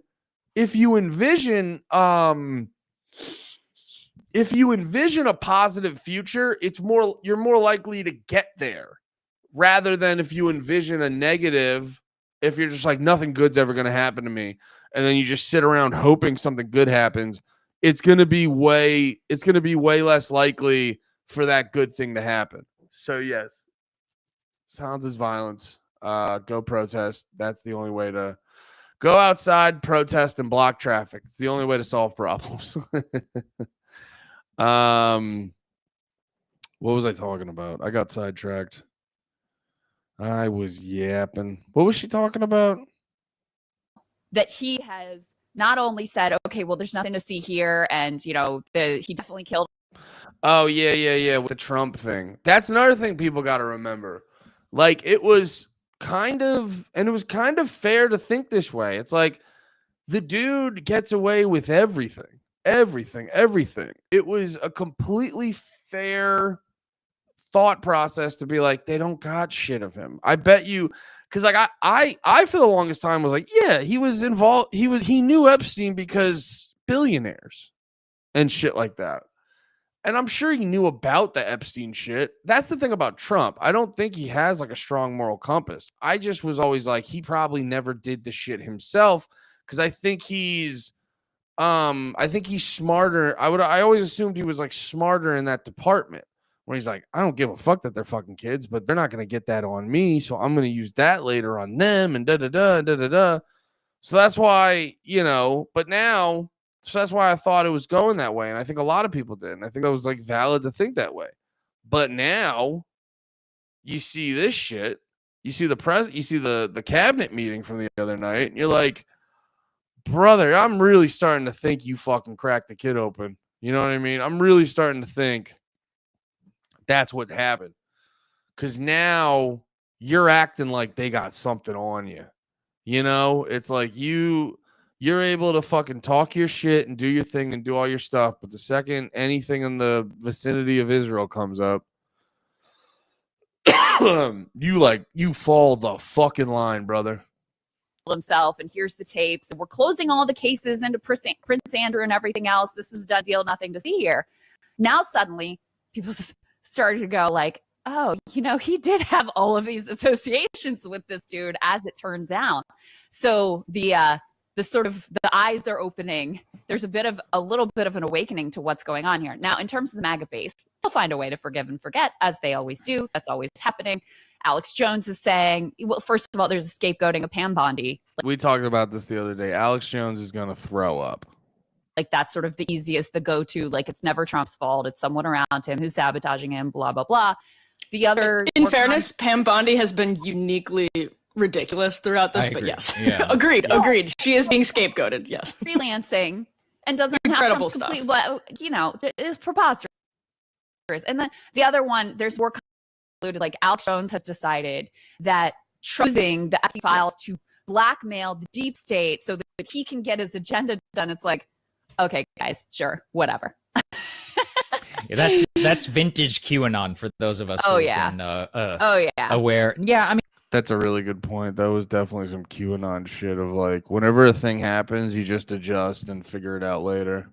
mean, I don't disagree with any of that. I think largely it was because like, oh, well, he's willing to talk about it, so there must not be anything going on there. I'm agreeing that that's cope, and I mean, look, this is why again the combo is important. Like you said, MAGA base. The MAGA base is going to forgive Trump for anything, but the point is about where is the culture going to go for a lot of people who are not MAGA in any way. I mean, if you look at Gen Z, right, Gen Z men in particular, I believe they voted for Trump. It's a slightly higher percentage than at any other time before. I'm saying in terms of even in the popular vote. Well, I do think that these types of stories were important. I don't think many of those men would consider themselves MAGA in any way. If anything, they're more of like an anti-left voter or anti-establishment left voter. They're very much up for grabs. Very much people, you've talked about this, Crystal, they were Bernie bros or they were crypto Bernie bros in terms of they didn't know it yet. At the time, they're probably too young. And if the Bernie movement had, let's say, stayed the course, they would have been Bernie guys, if they had stayed with the course. Bernie gentlemen. Bernie gentlemen. That's right. We know about the Bernie to Trump pipeline. Now we may be getting the Trump to Bernie pipeline or the let's DSA play it. pipeline. Yeah. So also on that podcast, Andrew Schultz said, hey, listen, the only people that seem to me like they're really America first are the DSA types like Bernie and Zoran. Let's go ahead and take a listen to that. The only party right now that to me seems America first is the Democratic Party. Yep. Bernie, America first. Mummed all his ideas that he will not be able to execute, and I frankly think many of them are not good ideas. But he is no doubt New York first. The policies seem to want to help people here. That's what I care about. I don't know. I don't know if Zandani's America first. I think everything he wants. I think he thinks he is. Because to me, everything he wants to do seems un-American. Seems like a bunch of like, hey man, that's a bunch of commie shit we don't do here, brother. Fucking Bernie Sanders. He seems like a guy who just says things that people like to hear, and then when it really matters, he'll just kind of like fall in line. But what I think that they have that these other people don't have is they're not like in bed with anyone. I just think here's the difference between I just think Bernie and Zoran are dumb. But like the reason they are so appealing is because they're the only ones that don't feel like they're like completely on the like someone's payroll. Like when you hear Trump talk, it's like that's the thing to take from like the Trump thing where it's like, oh, motherfucker hit a whole 180 on his opinion. You know what I mean? It's not just like, oh, Bernie's going to let you down because he's retarded and a coward. But he's not going to lie to you. It's the same with Zoran. Zoran's going to let you down because he's like doing campaign ads where he's fully acknowledging that the government is the problem. And he's like, that's what's wrong with businesses. You know what I mean? He's doing shit like that. It's like, oh, you just don't like know anything, man. You just don't know shit. You know what I'm saying? But like, they're not in bed with anyone. And they're not. So that's why I think like a lot of these people think these politicians are retarded. I don't think they're retarded. I think they're highly corrupt. You know what I mean? Like, I think all those politics, like in that Zoran clip where they were like, it's a mayoral debate, and they're like, which foreign country would you visit? You're like, what the fuck are we talking about? And they're all like, Israel, Israel, Israel. And then he was like, I'd probably stay in America and hang out in New York and figure out what's going on with New York people. And it's like, I think the other people on that stage, they're not so dumb that they don't realize that that's a bad look. I think that and this is my opinion, I don't know if this is true or not. I think they're just so in bed with Israel and shit like that. That's all that's going on. I don't think any of these dudes are America first. You know what I mean? Like, I don't know. If you cared about America, you would learn that all your fucking commie socialist bullshit is, a slow road to hell. Now, when you're in an environment where the whole government is bought and paid, when you're in a crony capitalistic society where the whole government is bought and paid for by corporations and special interest groups, it's hard to make that argument. and it's hard for people to hear you. So, Bernie's daughter managed all of his donations to fund herself through stock manipulation, which Bernie has info on. Yeah, Bernie's a phony. If MAGA wants to take this America First thing, I love the dramatic music they put with this. Yes, yeah, that's they have a very good social media team. You do have to hand it to them. One lie, which is Epstein did not have a blackmail ring on all these very influential people. And by saying that didn't happen, you have to tell a lot of other little lies. There you go. That's exactly what I was. was saying. Yeah. Yeah. And we're starting to see right through right now. It's just embarrassing. There you go. So yeah, the reason that's exactly it. That's a good clip because it also demonstrates the Israel issue. And this is why the Epstein and the Israel issue are both intertwined, not only quite literally whenever it comes to Mossad, but if you look, I mean, I hate to bring it back to Shane and all these other guys, but they are cultural touchstones. Like, we have to be honest. Tires was one of the biggest shows in America. Shane is probably the second biggest comedian in the United States behind like Joe Rogan or Dave Chappelle, maybe even the biggest if you look at ticket sales and others. But for him, I recently saw this clip where he was like celebrating whenever. I would say for cultural relevance, Shane is probably the biggest. Like Rogan and Rogan is the yeah, it's definitely top 3. I think for like ticket sales or like how quick their shit's gonna sell out, like Chappelle's got Shane beat, but top 3, no question. I like depending on the metrics, depending on what metrics you want to analyze, that's when it changes. But top 3, no question. Trump would, like, oh, we're gonna not bomb Iran, but then yes, Slav, Shane is very clearly a CIA plan. No, I think Shane's just really good at what he does. When he was like, oh, Trump is back because he was saying BB should not be prosecuted. There is like a America First, like, disgust at the obsession over Israel and the view that we are Israel's pawn, in this great game. And so there's the policy level, and then there's also the general vibe level where, again, with Mamdani, and I can't get away from this, the way that he was able to frame the others as obsessed with Israel and issues that have nothing to do with New York is one of the most important things that is. Yo, can I say this though? And I get why Mondani's popular. I don't try to like wait, what is it? Owen Benjamin is about to drop an ep on how Shane is an op. Scott Lizard Abraham of History Homos was right all along. I'll have to watch that. That'll be very entertaining.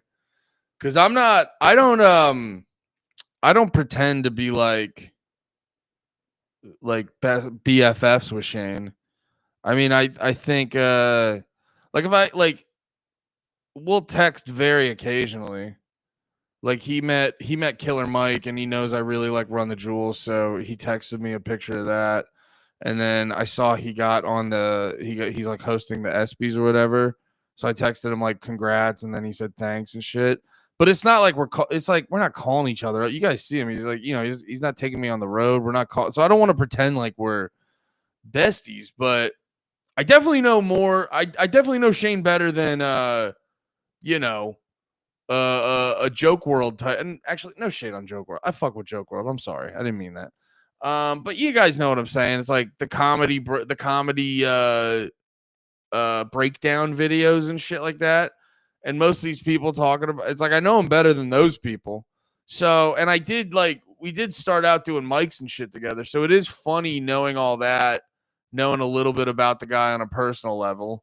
Like, fuck, he let me crash at his house a year ago. You know what I mean? Like, I know the dude on a personal level more so than the other people.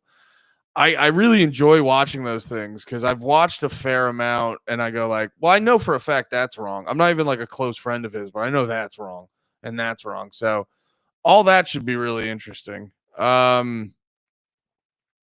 am actually pretty excited. Pushing Shane a Bud Light into the suburbs the same way they pushed NWA and crack into the hood. I don't know, Derek. I think the suburbs were a big fan of Bud Light before that. I will say, Shane indirectly turned me on Bud Light. I was not a big Bud Light fan for the longest time. And then Nate, Bud Light hooked Nate up with a bunch of shit. So he kept bringing Bud Light to the pod. And I think he thought he was going to get a fucking sponsorship or something. He kept telling us, he's like, we're going to drink Bud Light on the podcast. It's like, okay, Nate. So we drank it. I didn't like it for the longest time. And then we started drinking it more. And I was like, same thing happened with Corona. Because whenever we would do the pod in Jersey City, Nate and Lemaire would always want Corona. And I didn't like it for the longest time. And then I started drinking a bunch. I was like, I kind of fuck with Corona. And then, after, drinking Bud Light so often, I caught myself like the one night at the creek, what did I just almost say creek? I caught myself at the creek the one night, specifically ordering a Bud Light. And I was like, oh shit. I don't know if it's my main beer. I think Miller Lite will always reign supreme for me. But it does shift, and I do like Bud Light substantially more than I used to, and I think that's just through the power of friendship. 6 BLs deep, a fair one Epps getting drunk was hilarious. Yeah, getting hammered on a podcast and saying wild shit is pretty fun. It's pretty fun. It's happened. What the fuck? In politics. You talked about this recently, Crystal, about the defeat. I mean, this is the largest Jewish city in America, right? In New York is New York City, the largest Jewish population, or not even in America, in the whole world. And so outside, I think Tel Aviv is the only city in the world that has a larger population, Jewish population. Right. So outside of Tel Aviv, to have him get elected on the back of, I would stay here in New York. That is, again, look at the way Corona is trash. Stick to Modelo. I prefer Corona.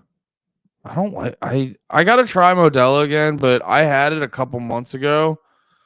Do not like Modelo. Something shifted. I used to love Modelo. Something shifted. Do not like Modelo anymore. Wait, what? We still don't know which rep signed Shane's reference letter for him to get into West Point. It's hilarious. I'm very curious. Does Scott have an episode about Shane or anything? Because I've done History Homos before. I enjoy those guys. They go a little farther than I would, but I enjoy those gentlemen. Pause. God damn, I can yap. Been streaming for an hour and 36 minutes. We're 15 minutes into this video. That's the pod, though. I use these as jumping off points. 6 BLs deep, a fair one. Best beer I ever had was Corona. Best beer was Corona? Sorry, I came at you too hard on that one. You know which one I used to love when I was a kid that I can't really fucking do anymore? I only get it if it's like a cheap beer at the bar. But PBR, used to love it. Do not like it anymore. Although I do fuck with a Busch Light sometimes. I'm trying to take a long break from beer. I drank too much. When I was going out with Robbie, I drank way too much, and I stopped. I didn't miss it anymore. Or I didn't like it anymore for a little bit. Why aren't you drinking local? Lone Star is the cheapest and better than BL. Lone Star is pretty good, but their light beer is atrocious, and I'm not trying to suck down that many calories. I'm genuinely trying to lose weight right now. I'm genuinely trying. Corona's trash. Modelo's gold. Andy, squeeze a lime into a Modelo and Lone Star. Yeah, that sounds good. I used to love Red Stripe. Now I hate it. Yo, Red Stripe gives me Red Stripe gives me weird indigestion. I like the taste of it, but it whatever they make it with makes me feel weird. I've been to 2 stores and Arby's in the meantime. Sick. I think Lion Kugel is one of my favorites too. Yeah, Lion Kugel is pretty good. It has this sweet aftertaste I'm not a huge fan of. The Andrew message and all of that. That's important. And maybe we'll talk about this later with, the news that Joe Rogan is telling Trump. Here, wait. I have to give me one quick second. What else does he talk about in this? Okay. I'm gonna let this play. I gotta go. I need to make food. I haven't eaten all day. I'm just gonna make a quick little snack and then come back real quick.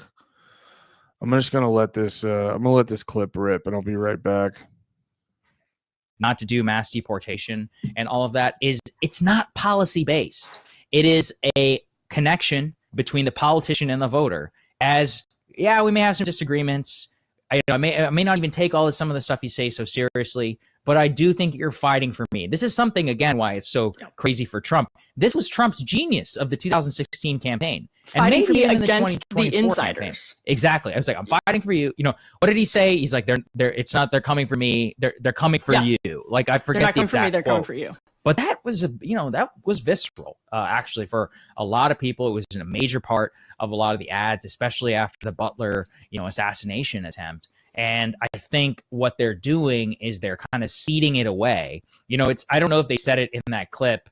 There might be another clip also where Schultz said this, but he was like, because he doesn't just talk about Epstein and about Israel. He was talking about the big, beautiful bill, right? So all of these things compound on each other. Yeah, let's take a listen. Let me play this and I'll get your reaction all this on. Yeah. Over again. And this is my theory with are politicians individually corrupt? Perhaps, but I wonder if just the throne is like the institution, the systems in place are inherently kind of corrupt. And so you can have people like Kash, who's probably working in good faith while he's campaigning and on the buildup and all this time as a prosecutor for the state. He's doing good work and then gets into role, gets read in on a brief and goes, all right, never mind. You know what I mean? To me, that seems like the most logical thing. I believe that about Trump. I believe when Trump, everything he campaigned on, I believe he wanted to do. And now he's doing the exact opposite thing of every single fucking thing. I know what he's done. Yeah, exactly to your point. If you tell me, it's easier for me to believe you wanted to do all these things if any of them were happening in the way that you said they were. To that point, there'll be people that they'll DM me and be like, you see what your boy's doing? You voted for this. I'm like, I voted for none of this. He's doing the exact opposite of everything I voted for. Yeah. I want him to stop the wars. He's funding them. I want him to shrink spending, reduce the budget. He's increasing it. It's everything that he said he's going to do, except sending immigrants back. And now he's even flip-flopped on that, which I kind of like. But he's like, oh, well, we kind of need the people working in restaurants, and we need our farmers. It's everything that he said that he was going to do that he can campaign. Well, he said to us, which was important, and I thought it was good you pressed him on it. Well, you got to start with the criminals in terms of deporting. I don't even know if the criminals are getting sent back. I know there's a lot of people with green cards getting sent back. There's people who aren't criminals getting sent back. I don't know if you're sending back the criminals first. You're definitely not doing it first. I don't know if you're sending them back at all. So, what'd you think of that, Emily? Well, I just have to say this contrasts so starkly with the mood of Republicans in Washington and should be an incredible dose of cold water because they are riding very high. They feel great about the big, beautiful bill having things like no tax on tips. They feel very good about it having no tax on overtime. And we could get into the nuances of those policies, but they feel like they're on the cusp of something in Gaza and that Trump has all of the momentum in the world. I really can't state enough how that represents the way MAGA feels right now and the way the Republican Party here feels right now. They have the wind at their backs. That's what they think. And meanwhile, the vibes are not anywhere near where they are. And Sagar, I actually think part of what you talked about with Tucker Carlson this week, you made a very interesting point that the conversation you both were having on his show about 10 years ago might not have been happening in any mainstream way whatsoever in the depth and with the level of scrutiny and skepticism of the establishment that exists. And I think the Trump world believes that they have way more control over the discourse and the vibes than they actually do. That's a great point. Actually, to pick up on that, it's true. I have been struck by the exact same feeling with people who are reaching out to me and be like, oh, why are you so down on Trump? And I was like, man, you guys just don't get it. I was like, you guys really think that this big, beautiful bill thing and this Iran thing, they're hoovering up all of this MAGA cope from Charlie Kirk's Twitter feed. And the irony is if you actually listen closely, if you listen to the Charlie Kirk show and all of that, there's not nearly as much of this whole trust Trump thing. I actually think it's a kind of a similar dynamic to how Democrats had the Twitter is not real life problem. It's exactly because MAGA has become such a ubiquitous force on Twitter, and there's like all of these like blue check weird accounts that are just constantly posting like Trump wins or any of these other things, that they just really believe a lot of their own BS. Like they actually think the big beautiful bill is popular. It's shocking. I was like, I do not know what you guys are smoking to think that there is any level of like the enthusiasm for this beyond like what they're happy about is they're like, look at our legislative victory. Like we got this through the House. I'm like, bro, you're having a process conversation. Nobody gives a fuck about that. You know, it's like they care about what's in the bill. They call that like epistemic closure, where there's just no ability for other information to penetrate, because it's Great like point. you've decided that polls don't like reflect reality. So even though every poll is like, this thing is underwater 40 points with independence, that's just completely discarded. They're like, yeah, but there was a cat turd poll that said whatever, you know? Right. Well, but when people see it in their pocketbooks, they'll be happy. Like that's a lot of it. That's the cope. And then, you know, because you have this like closed media ecosystem, and then Trump, you know, is not only a billionaire, but also is the president of the United States, and has gone out of his way to have nothing but just like the most embarrassing sycophants around him. And yes, man, he's certainly not getting any accurate information. And so, and, you know, I haven't heard, I don't know, I don't watch War Room every day, but I haven't heard Steve Bannon criticizing the big, beautiful bill since it passed. No, he had. In advance, not since it passed, but in advance, he was sounding the alarm about like, hey, a lot of MAGA are on Medicaid, and hey, maybe we should like actually increase the taxes on the rich. Now this passed, he's basically shut up as far as I can tell. And so even though the messaging against this bill is so obvious, of like they're taking your healthcare to fund a tax cut for the rich, even though that's such a layup, even Hakeem Jeffries and Chuck Schumer can figure it out. They're just so closed off from reality that they don't see it whatsoever. And then, you know, there's also just like a YOLO quality to this administration. I don't know if Trump is planning to run again, third term. I don't know what's going on there, but he's put the immigration bucket firmly in Stephen M's hands. You know, we'll talk maybe, I'm not sure if we're going to get to all this later or not. There was this Washington Post report that Joe Rogan was like, hey, you know, can we like dial it back with the farm workers and the whatever? Well, there's footage today of a massive raid, including like helicopters and militarized vehicles and whatever on a farm. So Stephen M. It's a weed and farm. alligator. To be clear, it's a weed farm. Yeah. It's still farm. Yes. It's a marijuana farm. Who gives a shit, Sagar? God damn it. Gives a fucking shit. So you know it's a weed farm. And for some reason, there's a huge coalition on the right now who are stuck in fucking 1963. Sorry. Sagar's whole like I love big fan. Big fan. Big fan. Sagar's whole thing about weed and gambling always irritates me. I don't know. I don't know. Sorry, I'm trying to open something. Because it's like, I don't know. I got to think about it more. He just like, it's a weed farm, actually. Who gives a fucking shit? Sugar. Kool-Aid, what's up, brother? Miguel. All right, let's watch some other stuff. This does the volume on this work? Powers that be has laid their hammer down on. There we go. James Lee. I saw this. I wanted to watch this. When's DC? Oh, we talk about Dork Court. He's still butthurt that no one invited him to parties. Cool in our gang. Sorry. I just ate a slice of pizza and now my hand. It's this place near us called 313, I think. Pretty good pizza. I like it. My wife liked it a lot, so that's all I care about. But it's here, wait. It's like Detroit style. It's very good pizza. It's very good. The problem is, I think in the future when we go eat it, because my wife likes it a lot. I think in the future when we go eat it, I'm gonna take her to there because we get it in takeout a lot. And it's one of those pizza places that is good, but the second you get it home, the cheese goes into like a melting state. The cheese goes into a melting state. And it I don't know what the term is, coagulates, congeals, whatever the fuck the term is. It's not like I need the cheese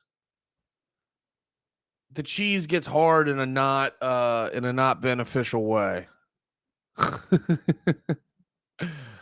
The fuck? We go from being like, here's what's wrong with Trump. Here's what's wrong with cheese, the way the cheese gets hard, it's not in a good way. And it gets a little tough. So like that's my only thing. It doesn't reheat well.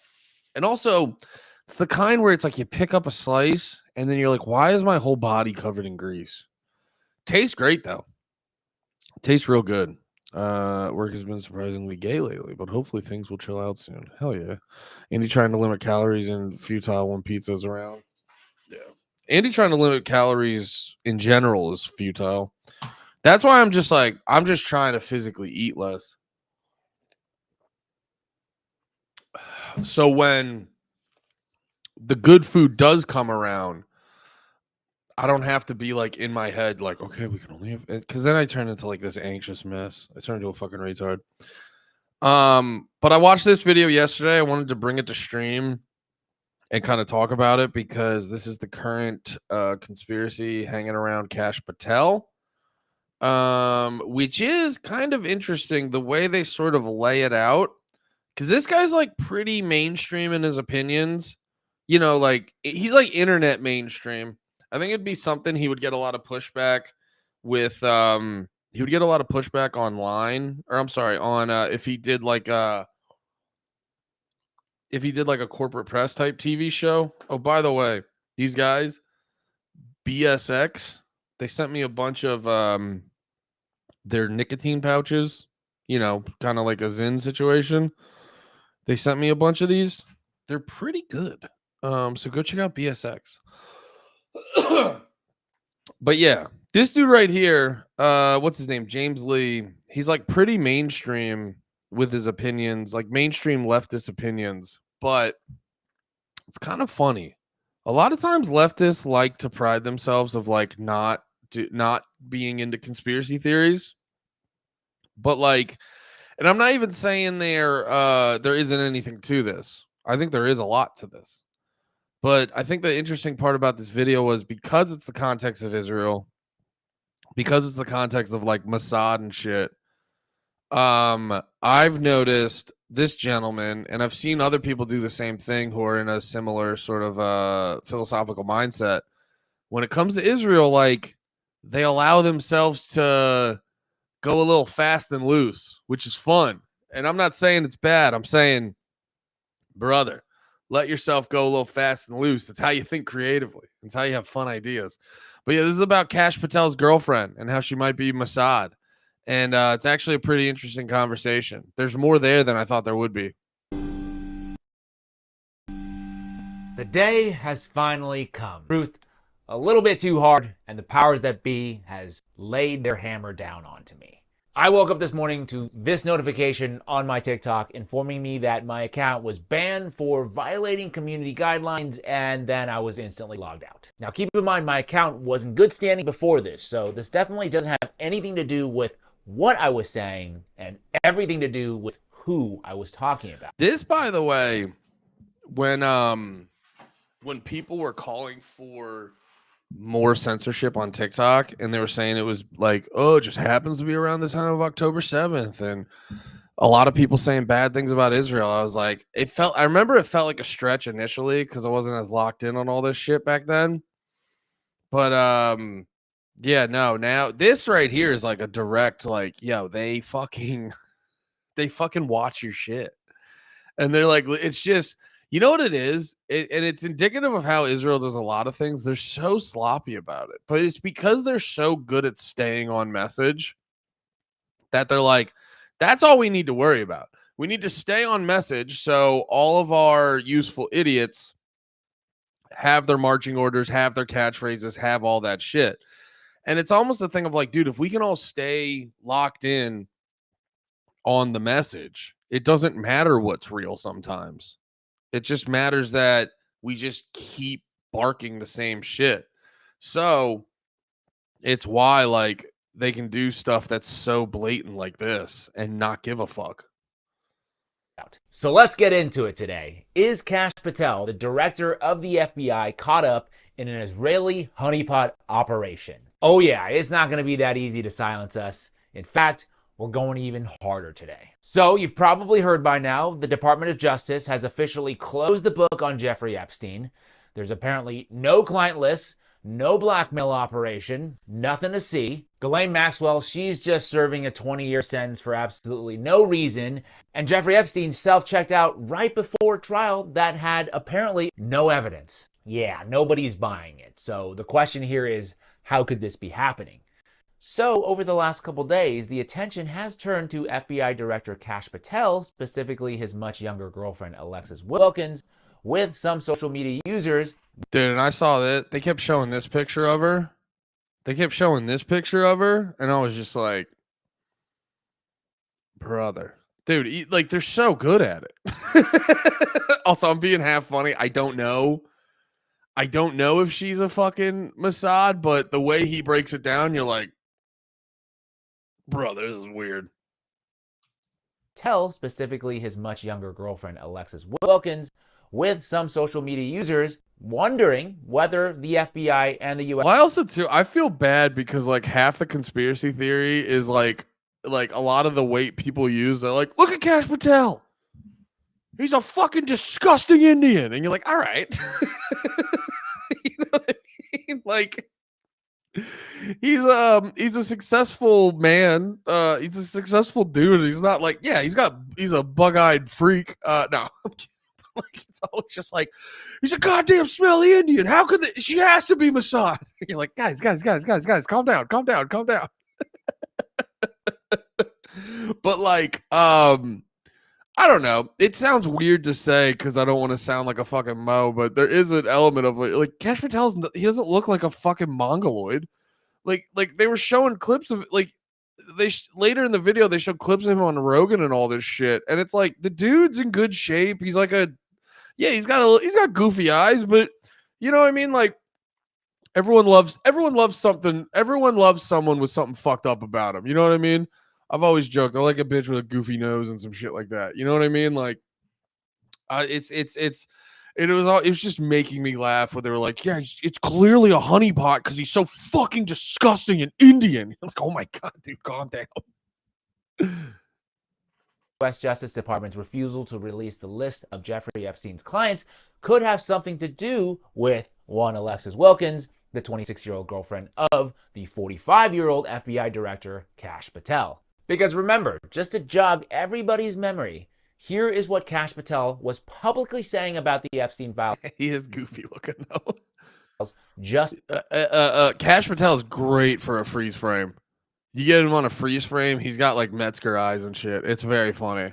A few years ago. You know, it's the same thing with Epstein's list. It's like, what the hell are these Republicans doing? Oh, I saw you give out the list. I saw you make news this morning about that. I got to get to that. Yeah. You say that the FBI has Epstein's list. They're sitting on it. That doesn't seem like something you should do. You're protecting the world's foremost predator. That seems like an evil thing to do, regardless of who may be embarrassed in the release of that list. Why is the FBI protecting the greatest pederast, the largest scale pederast in human history? That's a hilarious the greatest pedophile in the world.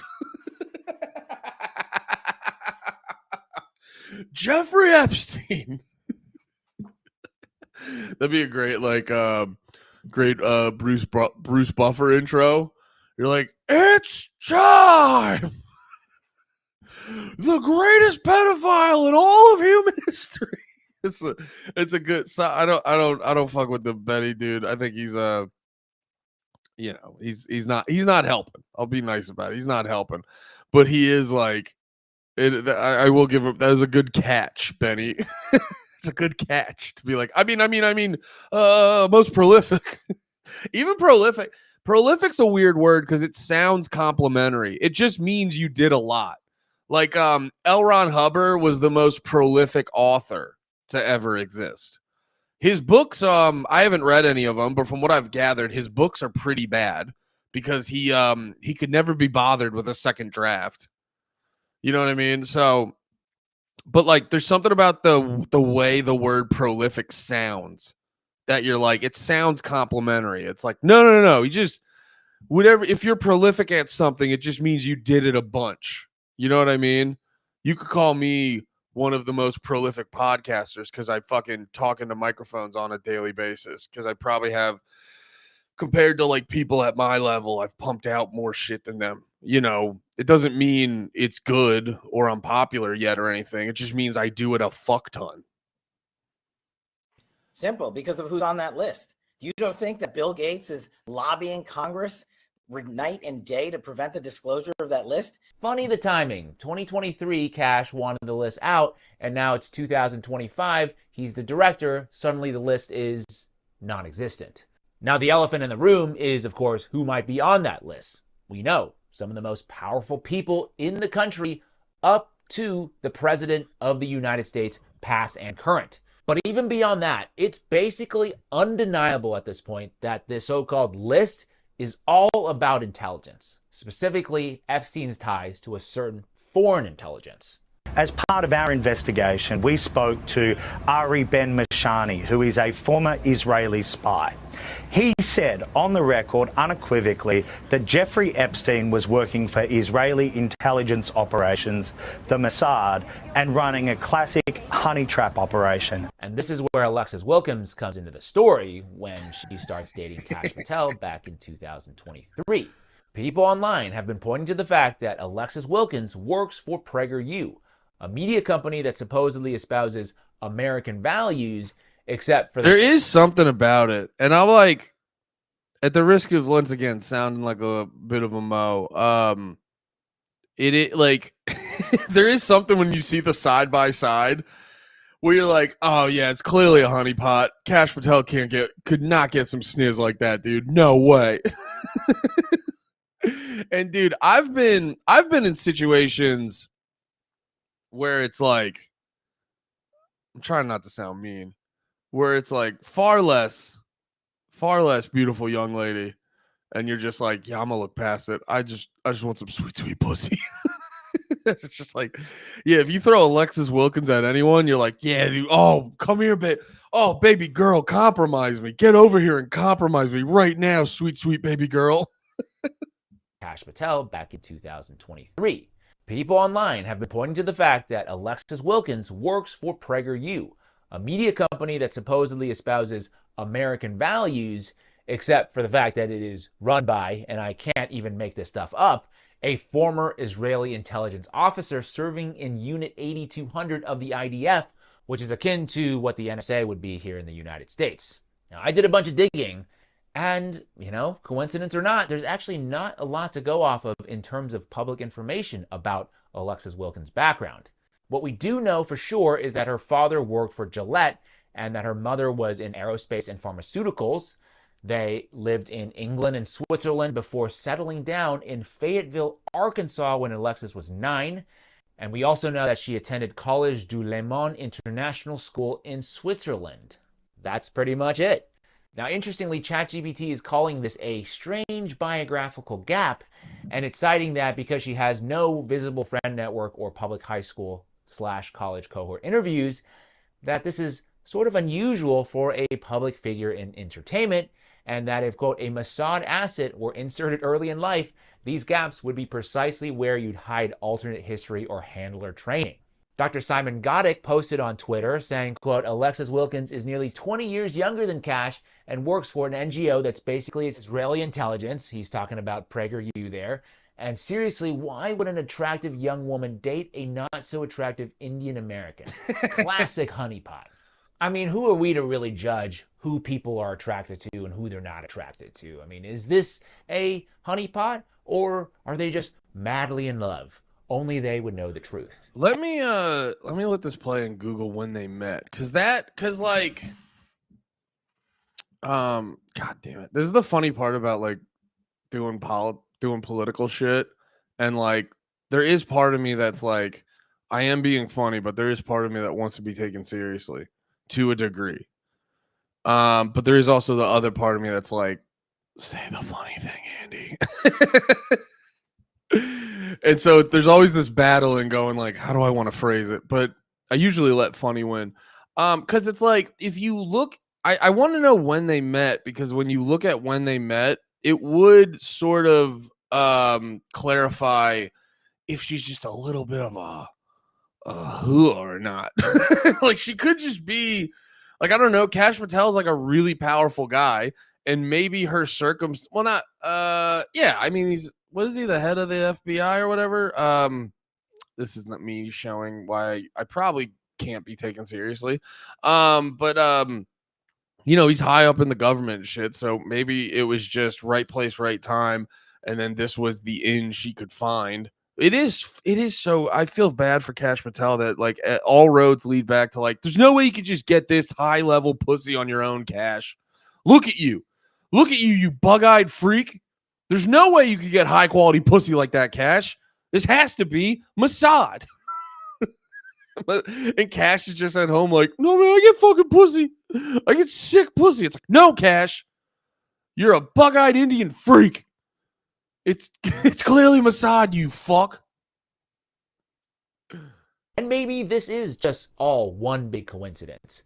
But what I will say is that whether or not this is a conspiracy, the outcome is the same. That powerful people are once again getting away with the most heinous crimes imaginable. And people like me, who are just out here asking questions, trying to hold people accountable, for what's worth, I'll leave you with ChatGPT's conclusion, pointing to Wilkins being a country singer, PragerU contributor, conservative speechwriter, and 19 years younger than Patel, positing, quote, these are classic elements used in honeypot operations: soft power, ideological alignment, and sexual emotional entanglement. My name is James Lee. I want to know. There we go. Great video, James. Yeah, there is also an element that I think a lot of people aren't considering, because at first, like when I saw those videos of Kash Patel and Dan Bongino, like when they the video initially when they were talking about Epstein, and they're like, we saw the video, he definitely killed himself, yada yada yada, stuff like that. In the video, they did kind of had a vibe like someone just showed them something. They're like, say this or else. There was like some energy like that in the video. And I think a lot of people are going with that. But the more like, I don't know, the more, because I was talking to when I was talking to Ken Silva, he mentioned this about Bongino, where he's had connections to like he's had what was it, like Secret Service and intelligence and things like that. And he's not the most like trustworthy person. You know what I mean? He doesn't have the best track record.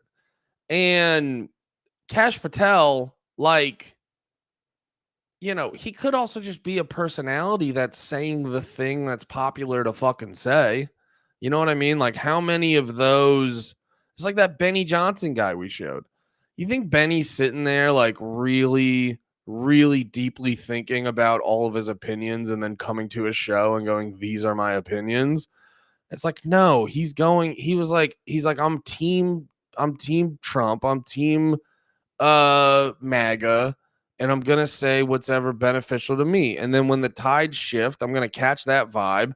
And if it's gonna hurt my show, I'm not gonna say it. Like, they're definitely that. And it's like Kash Patel could also just be a guy like that, who, like, he's probably like, yeah, no, this bitch is Mossad. I don't give a fuck. I'm gonna do what's advantageous to me in this moment. I'm gonna do what's beneficial to me in this moment. You know what I'm saying? So, people are not considering the angle that Kash is just a grifter, that Kash doesn't actually like believe anything. That being said, the about face is extreme. That's when it's kind of nuts. That's when it, like, you put the the antennas go up, the tinfoil hat goes on. It's one thing to like we were watching her on stream. I forget the lady's name, but she was one of the influencers that got the Epstein binders, and she was like waving it all in front of the press and stuff. And then we were watching that video on Breaking Points where she was kind of like walking it back, being like, no, you guys don't, like trying to sort of reframe her mindset during the whole thing in a more beneficial way towards her. And she, like, that makes more sense for people like that. And I don't know. I've never seen that girl stuff. I'm not trying to claim she's like a grifter or anything, but like what's more natural is like a subtle shift, a subtle like moving of the goalpost, doing things like that. Having a hard, intense 180 that like Kash Patel has, that's the thing that's like makes it a little bit more makes you a little bit more skeptical of the situation. And that too, you know, with such a hard turn, with his girl having these sort of like a mysterious past, and then the connections we know are mysterious connections, that is where it is a little bit more suspicious. And then like James is saying, you know, I'm not saying it's a honeypot, it just has a lot of the attributes of a honeypot. So yeah, man, there's definitely, like he's kind of pointing out in this video, there's not really enough to make a definitive statement, but there is a lot of weird shit. And yeah, I'm not going to go so far as to being like, look at him, he's a disgusting bug-eyed Indian, but he is, the age gap is crazy. Yeah, it's just, you know, it's throwing people off because they're just like, she's so fucking hot. Because it is a little bit nuts. Like, she's unreasonably attractive. Like, it's crazy. I'm not trying to be a simp or nothing, but she's crazy hot. So hey, man, if he's getting honeypot, that's got to be a fun ass honeypot. But we'll have to wait and see what's going on with that one. Jesus Christ, Slav. Yeah. Jesus Christ. What else did I want to watch? Oh yeah, I have this one, but this one's really long. Oh yeah, this one looked interesting. I did want to talk about this one really quick.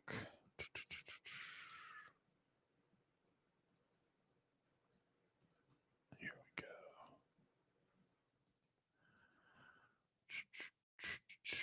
Oh yeah, this Tucker thing too.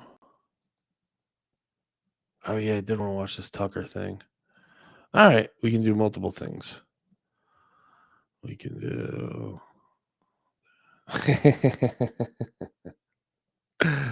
All right.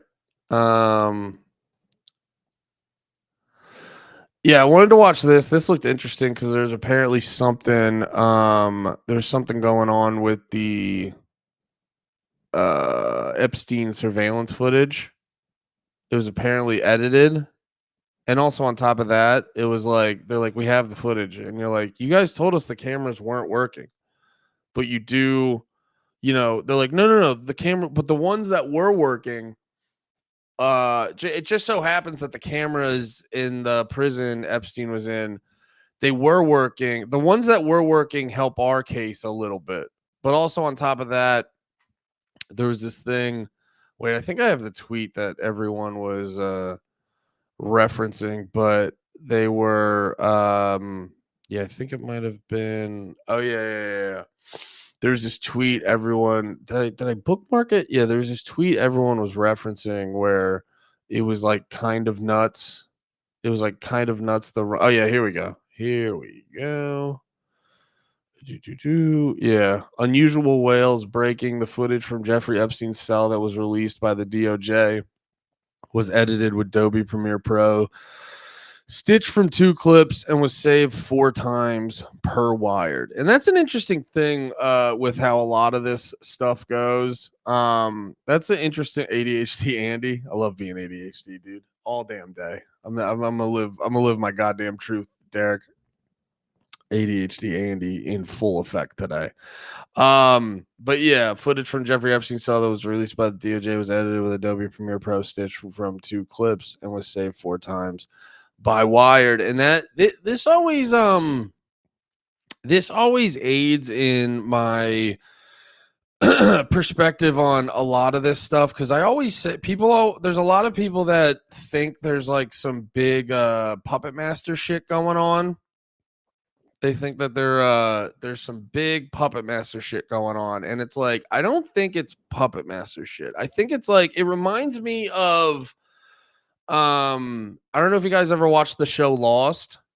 It was a very good ride, and then when you got to the last episode, you realized, you're like, oh, you didn't think this out in any way. You didn't you didn't fucking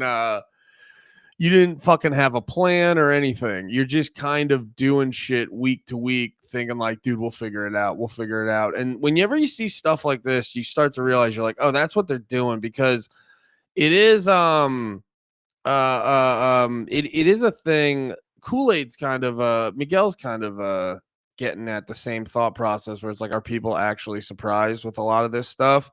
Or and it's a similar thought process where it's like, did you guys really think you were going to get away with this? And I don't know, which they kind of are, actually. I don't even actually, I should say that's not even like the best phrasing, but it's more actually like, did you think people were not going to notice this?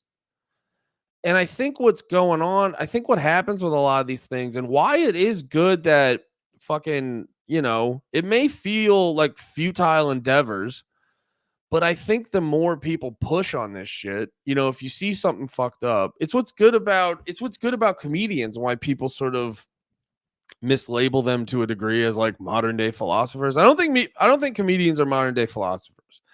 I think comedians, through the process of learning how to tell a joke, they've created a muscle in them that makes them really good at like pointing out, like noticing.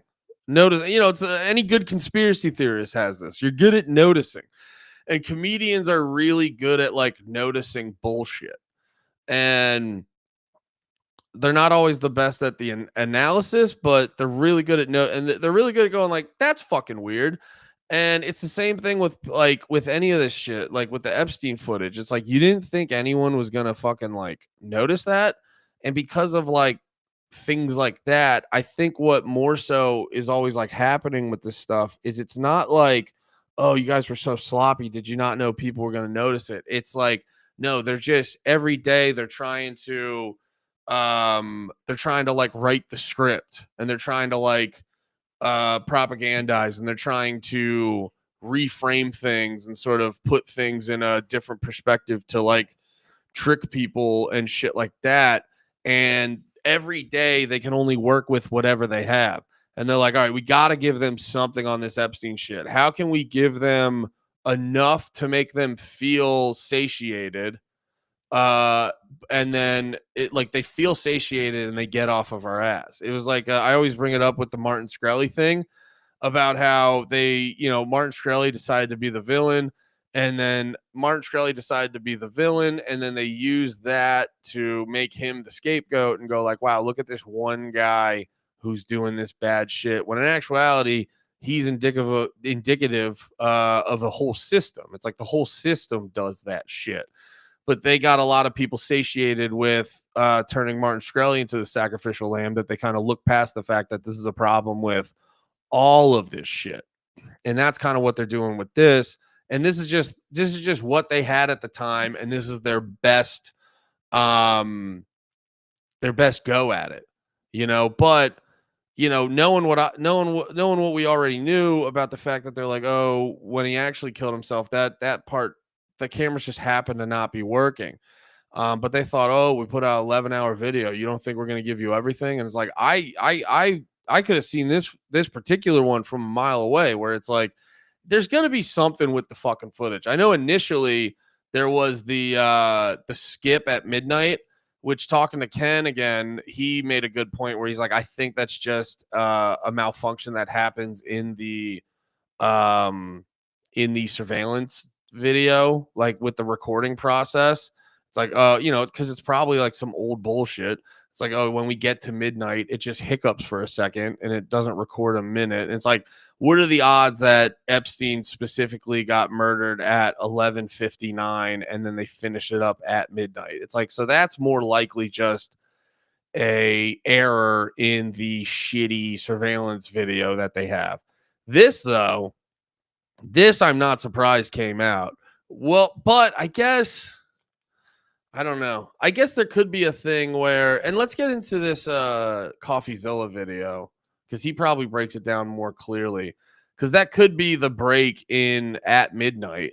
But at the same time, like seeing this, it's very suspicious looking when you're like, oh yeah, we have this footage of when Epstein killed himself, and it's clearly two videos spliced together. So let's watch this and see what's good. Footage was modified according to its metadata, despite Dan Bongino previously saying that they would release the original footage so you wouldn't think there were shenanigans. There's video. We are working on cleaning it up to make sure you have an enhanced, and we're going to give the original so you don't think there were any shenanigans. Well, unfortunately, that's not what we got. Even the raw video, the original video, was put into Adobe Premiere Pro. This is a scoop from Wired. Quote, metadata shows the FBI's raw Jeffrey Epstein prison video was likely modified. And basically, they pulled the metadata and showed that the footage appears to be assembled from at least 2 source clips, saved multiple times, exported, and then uploaded to the DOJ's website, where it was presented as raw footage, which technically it is not. Now, I pulled the EXIF data myself. This is what it looks like. You can see that there's these ingredients file path here where you can see 4 different files. 2 of them are just... This is a really good comment. And this is actually akin to why I think a lot of people felt like that Ian Carroll dude was a Fed, because he was really good at this. But I don't think he was doing it on purpose. I think it was just a result of him trying to be a responsible reporter on this stuff. But Derek's saying, or they did it to fuck with us. I'm starting to seriously think that their job is just to make our life harder and confusing and traumatizing, which I think is an element of what they're doing now. Because if you look at a lot of the conspiracy, the 60s is a great time to learn about all the like conspiracies and stuff in the 60s are great ones to learn about and to sort of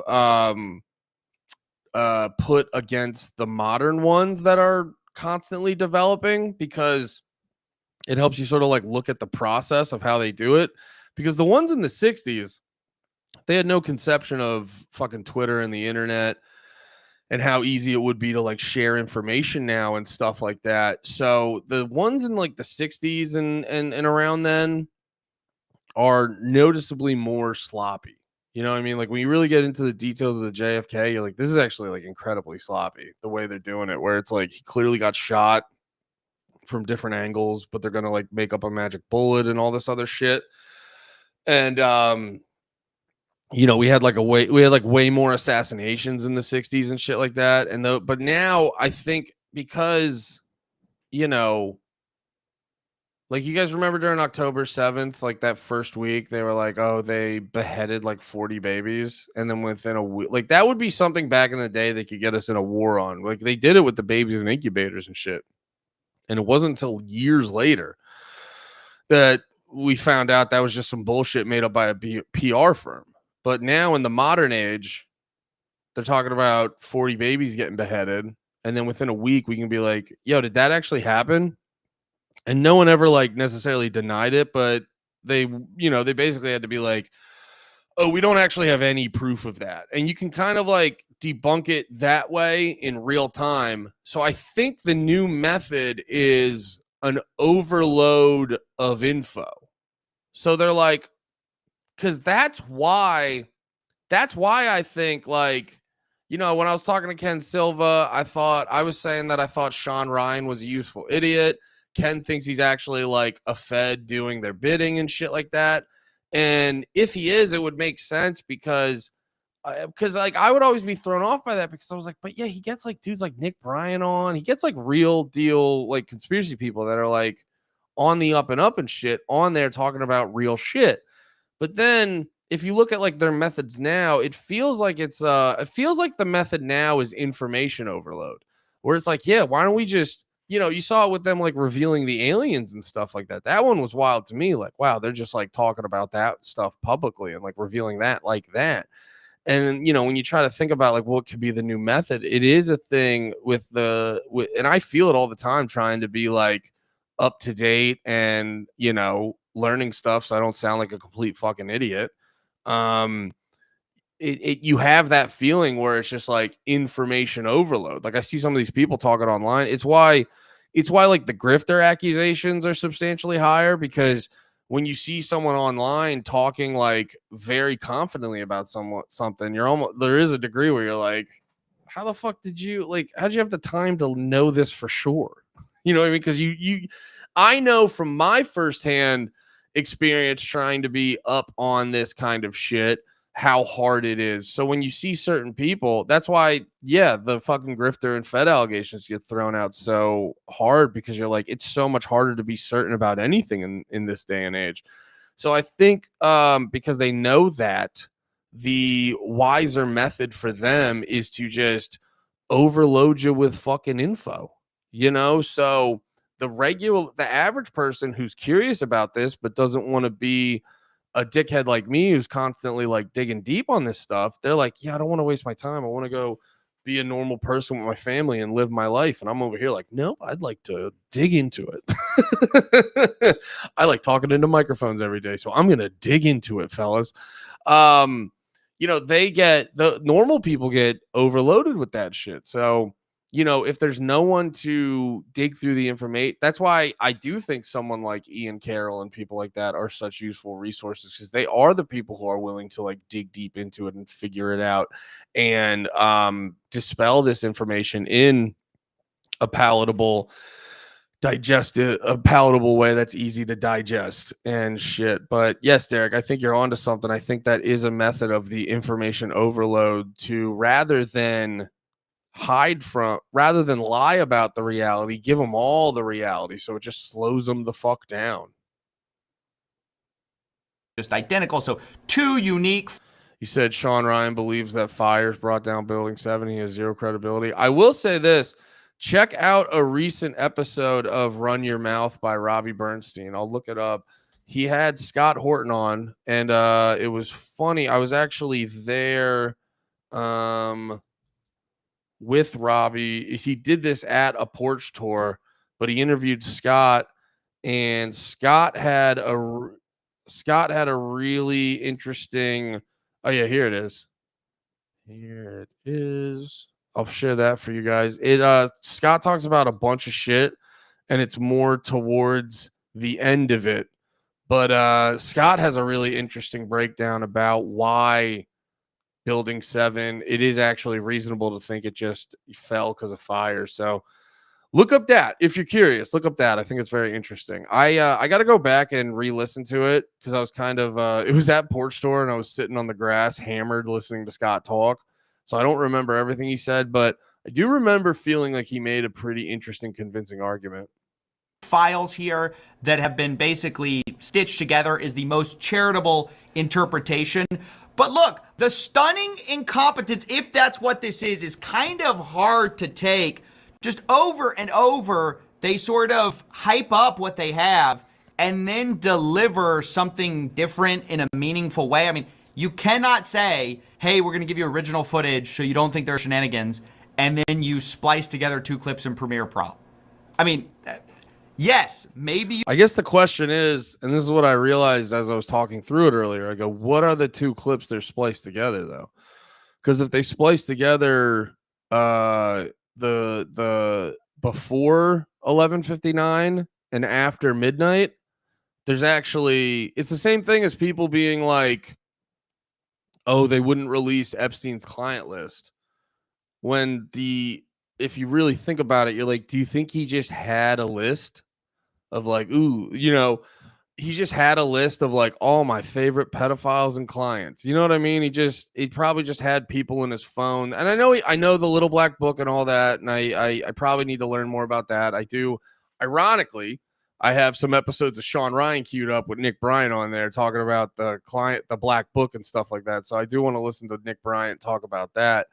But like, I was joking about it before on a previous stream. It's not just like, we're going to find invoices of, on whatever, October 20th, 2005, fucking Epstein invoiced Clinton for, 7 vials of baby blood and shit like that. Like, you're not going to have these vile things they participated. You're not going to have the type of paper trail you would have for like a regular, businessman and shit like that. It's going to be a thing that they talked about or talked in code about. So that's why like I actually think there is an angle you can look at it where it's like they're probably technically not lying saying there's no client list. But the bigger thing is like, well, we know it wasn't just like, even if it was theoretically, like they say, just Epstein, just himself. Well, they bring up the thing with Ghislaine where it's like, there's no client list, there's no extra shit. So why would Ghislaine even be in prison? I think like the mainstream narrative they're trying to pump out on that is basically like it was just them passing kids back and forth. And you're like, yeah, two people don't rape, two people that are billionaires running in elite circles don't rape thousands of kids and have no one else involved. That's the bigger conversation we're trying to have about the Epstein shit, where it's like, okay, fine, there's no list, but like, we know you guys have a shitload of video and a bunch of documents. There's the Epstein file, if it actually exists. And even if it doesn't, we know there's some sort of paper trail to a degree, that, like I said, it's not like invoices and shit, but there is some sort of paper trail that does acknowledge that this, like, there was some sort of like high level child sex trafficking ring that happened. So like, give us the info that exposes that. You know what I'm saying? You didn't do anything with it, but it kind of ruins the whole chain of evidence. Wired actually quotes a professor of UC Berkeley whose research focuses on digital forensics. He has testified in numerous court cases, and he says, if a lawyer brought me this file and asks if it was suitable for court, I'd say no. Go back to the source, do it right. Do a direct export from the original system, no monkey business. So that kind of puts it all together. I mean, maybe this is all charitably just incompetence. Charitably, it was just, hey. Dude, even with the incompetence thing, it gets to a point where you're like, okay, you guys can't just rely on being like, whoopsie daisy. There's a point where, and it goes back to my original point where it's like this whole system of government we have, you're like, it's not designed to be beneficial to us. So, it gets to a point where, the whoopsie daisies just become like, hey, all this can do is deliver us whoopsie daisies. In the best case scenario, the most gracious of interpretations, we are just littered with an endless supply of whoopsies, whoopsie daisy. We did a big whoopsie do. You know what I mean? There was a minute at night missing because it's an old analog video system and there were 2 different files. They spliced it together. But even that is like, was done horribly in the worst possible way. For instance, the video aspect ratio suddenly shifts as the tape changes over or whatever they claim. You can see that right here. There's like a sudden shift in the video. I have not changed this video in any way. I have it in the Premiere Pro timeline, which I guess they had as well. So this is as intended. So there's this just weird shifts in the footage. I mean, this was done in actually a very sloppy way after they explicitly talked about needing to do it in the right way so the American public could rely on it. I'm not going to withhold information from the American public ever, but I'm also not going to rush to get it out there in a format in which they can't rely on it. Except that's exactly what they did. The promises that were made are just consistently not kept. When you go on Fox News and say you're gonna do it right, you're gonna give us the original video so we don't think there are shenanigans, and then you do this, yes, we can interpret you charitably, but it leaves room for doubt. It's not. Yeah, I got to be honest. The more I, you know, because I'm a guy who's always trying to look for solutions with stuff like this. Because I think it is just getting to a point where it's like it's getting exhausting just like watching on the sidelines, accepting that this stuff happens, and we'll just kind of go from there and stuff like that. It does get to a point where it's like you guys gotta fucking I don't know. I don't know. It's like so I think the best we can do right now is just apply pressure because that is the nature of our system too. You know, everyone's talking about we live in a democracy, and it's like, no, they run the show. They're gonna do whatever they want to do. But there's something about our current system where it's like they're still pretending that, um, they still like to pretend that we have, or they still like to pretend that they work for us. So it's like, I mean, I think the best we can do is take advantage of that.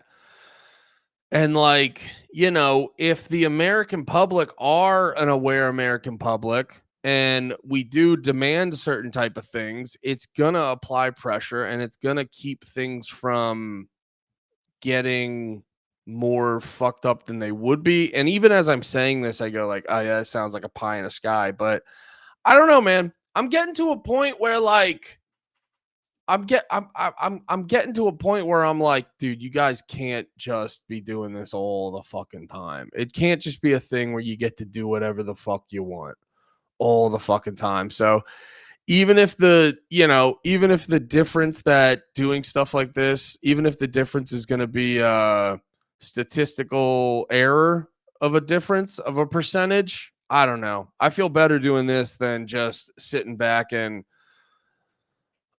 just watching, I guess. But, you can call me fucking dumb and that's fine. I know you guys aren't gonna. You guys all love me and you're nice fellas. But you can call that thought process dumb, but it's like the other makes me feel like a useless pile of shit. Not only the case that at 11:58 p.m. the aspect ratio changes, it's also the case that the enhanced version and the raw version also differ from each other in how the aspect ratio changes. You can see that originally the enhanced and the regular raw version line up perfectly in terms of aspect ratio. But when the camera flips over to this new day, now their aspect ratio is actually off from each other. So why? I mean, this is like so obviously bad. They said they were taking their time with this. They said, oh, no shenanigans here. But this wasn't a complicated job. It was just about they did mild sharpening and contrast boosting. Why they're playing around with the aspect ratio like they're a film director in their first year of film school is unimaginable to me. I just cannot understand why you would be doing this in such a sloppy way. So just incredibly incompetent work here is the nicest way to say it. We know now that the Epstein footage that they have released to us, even the raw footage, was modified. Last thing I want to say is that it's the final day of... No ads. Shut up. Well, I mean, if you like his stuff, go buy a shirt. But yeah, it's all very interesting. Yeah, like I said before, I think the big question is where was because if if it's if the two clips edited together are two clips that end at 11:59 and then a second clip that starts at midnight, it's not as big of a scandal as it may sound, but it's still not good. It's still not good when you want the raw, because wouldn't even in the raw video it would just go, would it turn into a second video, or would it just go dark for a minute? I don't know. Yeah, they're fucking with us. Yeah, they definitely are, Derek. Yeah, I don't know. And going back to what I said before, even if the best case scenario, they're just a bunch of fuckheads. Well, I don't know. I'm done dealing with fuckheads when we don't have to. So maybe we just stop facilitating. Maybe we just stop facilitating pedophiles and fuckheads. How about we do that one? You guys want to do that one? I'm going to do that one. I do want to watch this Tucker video. Let me get. I need some more water though. So let me get some more water and we'll watch this Tucker video.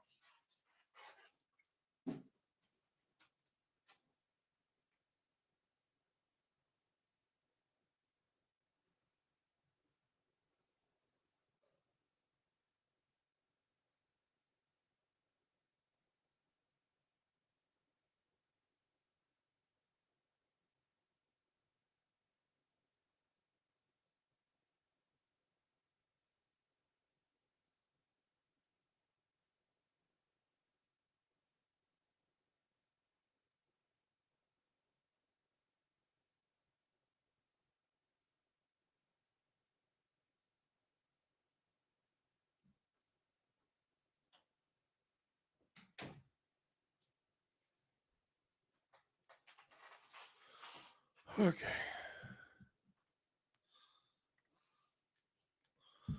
It's a signal. Trust the plan. The truth is coming. Yeah. Well, that's why I have more sympathy with the QAnon people. Actually, it's kind of funny because it's like, dude, and that's why people get drawn to stuff like that. I say this all the time, and it's an important thing to keep in mind.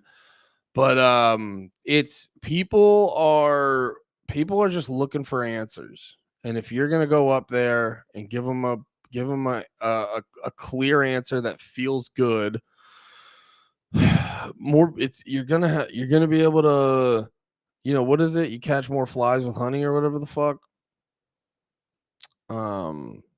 Yeah, man. Fuck. Why no YouTube? No YouTube? What do you mean? Are we not on YouTube? Is this not on YouTube?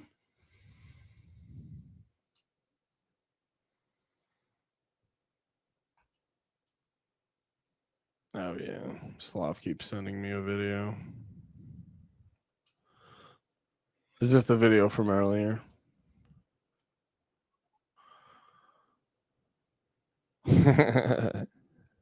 Fuck it. I'll play it. I'll humor you, dude.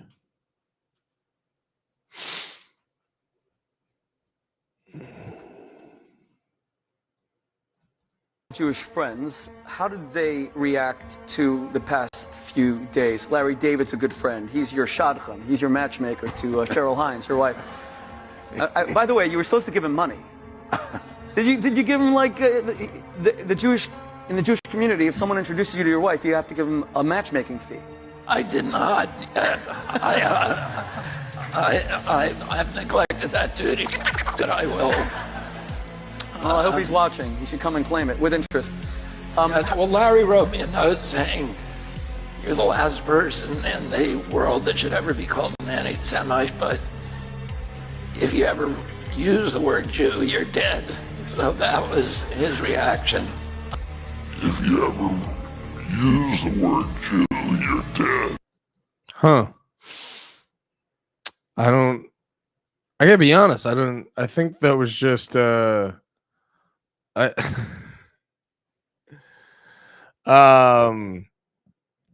gotta be honest, that that just seemed like them trying to be funny, and then they put spooky music under it.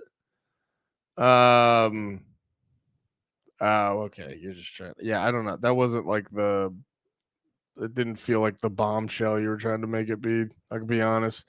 But anyway, so this clip was going around disclosure.tv. Now, Tucker Carlson says Epstein was working on behalf of Israel and Israel was committing crimes on American soil, which is true. I know we talked about that with the dancing Israelis thing, which not even talking about if they were actually dancing and whatnot. But when they looked into that, they found the people that they eventually arrested, who they thought were the quote unquote dancing Israelis, they were a part of a company that I forget if they proved it was fake or it seemed to be fake, whatever the fuck it was. It doesn't matter. It was either way, it was like a part, even if it was like a real company, it's like it was one of those that got started very recently, and it was a very obvious front because I think the dude who was running it was like a Israeli citizen who moseyed on back to Israel very quickly when this stuff was getting revealed. And then like the dancing Israeli guys that they got, it was either them or people associated them. They were found out to be Mossad agents who were in the country illegally spying on Muslim American citizens. So it is a thing. There is a thing where Israeli agents are in our country committing crimes and doing illegal shit on American soil. Not acceptable. And I think the real answer is Jeffrey Epstein was working on behalf of intel services, probably not American. And we have every right to ask, on whose behalf was he working? How does a guy go from being a math teacher at the Dalton School in the late 70s with no college degree to having multiple airplanes, a private island, and the largest residential house in Manhattan? Where did all the money come from? And no one has ever gotten to the bottom of that because I love Tucker saying this on C-SPAN at Turning Point USA, because isn't Turning Point USA one of the biggest like conservative groups in the country? I don't know what they are. I don't know what they are considered specifically. I think they're just like a nonprofit or a private organization, one of the two, set up to promote conservatism in the world and shit. Isn't that what it is? But yeah, Tucker going in a very public, very big manner, talking like this is really cool. no one has ever tried. And moreover, it's extremely obvious to anyone who watches that this guy had direct connections to a foreign government. Now, no one's allowed to say that that foreign government is Israel because we have been somehow cowed into thinking that that's naughty. There is nothing wrong with saying that. There is nothing hateful about saying that. There's nothing anti-Semitic about saying. There's nothing even anti-Israel about saying that. I've spent my entire life pretty much in Washington, where I knew and loved a number of people, including one very close person who worked at CIA. That has never prohibited me from saying, I think the CIA has done some horrible things, murdered a bunch of people, participated in the murder of a sitting U.S. president. It's got a whole trail of crimes. That doesn't make me a disloyal American. It doesn't make me anti-American in any sense. I was born here. My family's been here for hundreds of years. I love this country. That's why I live here. So criticizing the behavior of a government agency does not make you a hater. It makes you a free person. Yeah, that's also too. That's the thing too. Whenever you criticize anything, I remember it happened to me. Or actually, the opposite happened to me a while ago when everyone was getting all heavy with the Trump derangement. I mean, they still got it, but when like the Trump derangement syndrome shits first started happening, I remember hanging out with some friends, and it was one of those things where like the Trump did say a dumb thing, but like the media misquoted him and to make it seem way more spooky. And I remember being like, oh yeah, Trump didn't actually say that, or I was like, Trump didn't say that like that, or da da da. They kind of misrepresented it. And then immediately I have like one of my friends being like, yo, do you like Trump? And it's this other thing where like it's constantly talking past the point where it really just should be argue the point. You know what I mean? Like, no. It's not, you can, because that's a way a lot of people have been trained to think. And there's a lot of people like me. I think Tucker's a similar dude. It's why he kind of like talks the way he talks, and he approaches things the way he approaches, where it's like, dude, I'm just concerned with truth and reality. I don't have like a team. If someone does something good or right, I acknowledge that. If someone does something bad or wrong, I acknowledge that. And it's why having that like team mentality about stuff, it's why it's so hard to talk to people about Israel, because they have such a team mentality around it. And it's like, that's the part about like the pro-Israel shit that makes me laugh. Because it's like you constantly get people who or wait, what am I trying to say? No, it's like a lot of times you never get someone go like, no, I see where you're coming from. And that is bad. But, and you know, that would be, I would still disagree, but that would be much more of a reasonable, level-headed conversation. It's always like they've just been programmed to think like, oh, you can't disagree on this. So there must be some other just evil ulterior motive. And it's like, no, I'm just pointing out the fuck shit that Israel does. That's all I'm doing. It makes you a citizen. You're allowed to do that because you're not a slave. You're a citizen. And you have a right to expect that your government will not act against your interests, and you have a right to demand. Yeah, I think that's kind of a thing I was sort of getting at a little bit earlier, where it is this. I'm personally like tired of this thing, and I state this as kind of a me thing. I'm tired of this thing where we just go like, shit's bad, and it's bad. So why are you expecting shit to be good? And you're like, I do think that's partially our fault, where we've just accepted shit is bad. There needs to be more of a thing now where you're like, no, it might be a low standard, but there's a standard that we have for this shit. And it's on you guys to fucking meet it. And if you don't meet it, I'm gonna be a fucking problem. And that's like what Tucker's been doing. And it's kind of part of it kind of feels like something maybe I want to implement more with doing shit like that, because it's all I can do. I don't know what else I can do except yap on the internet and point out what's fucked up and what's not fucked up and shit like that. But it should be a thing where it's kind of been the theme this stream is like, it feels like the best we can do at the moment is just apply pressure. And I think people have become more observant of everything. Everyone's just kind of observer and a commentator. And they're just kind of like, this is my take on what just happened. And then you reset every week. And then there's no going back and going like, no. And that's why I do actually the sort of mindset of like, yo, Trump, this Epstein shit is the exact opposite of what you promised us and shit like that. And I understand it's logical to be like, why'd you think something good was going to happen? But it's like, there also needs to be a thing of like, there needs to be more pushback. There needs to be more people like Tucker asking a question of just like, we expect something better. Why are you not doing something better? And it's like, you can't get anywhere unless you're like willing to push back, and hold people accountable and like keep a record. You know what I mean? Keep a record of just like, no, you're a liar. You need to do better. And that foreign governments not be allowed to act against your interest. That's not creepy. It shouldn't be forbidden. And yet all of us have trained ourselves to believe that you can't say that somehow.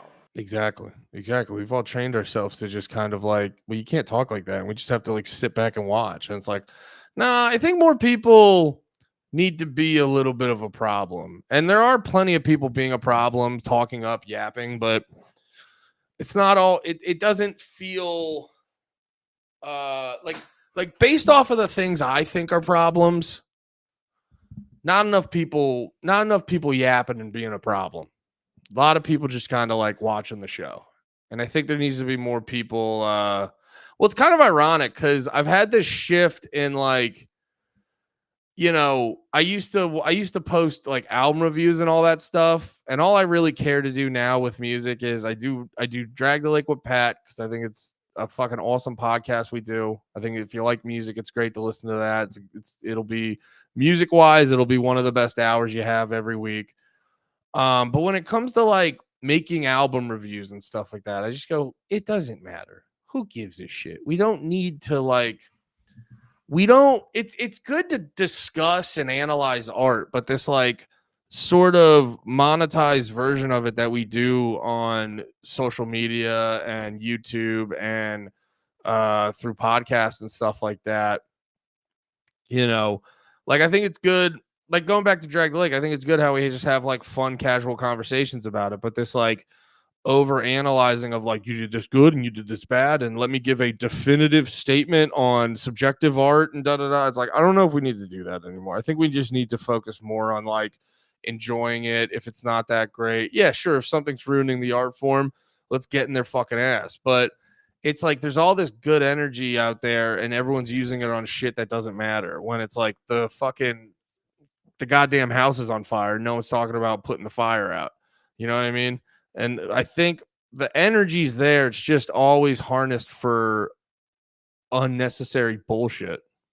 But that's like too naughty and forbidden. And the effect of making that off limits has been to create a lot of resentment, and I'll say it, hate online, where people feel like they can't just say like, what the hell is this? You have the former Israeli prime minister living in your house.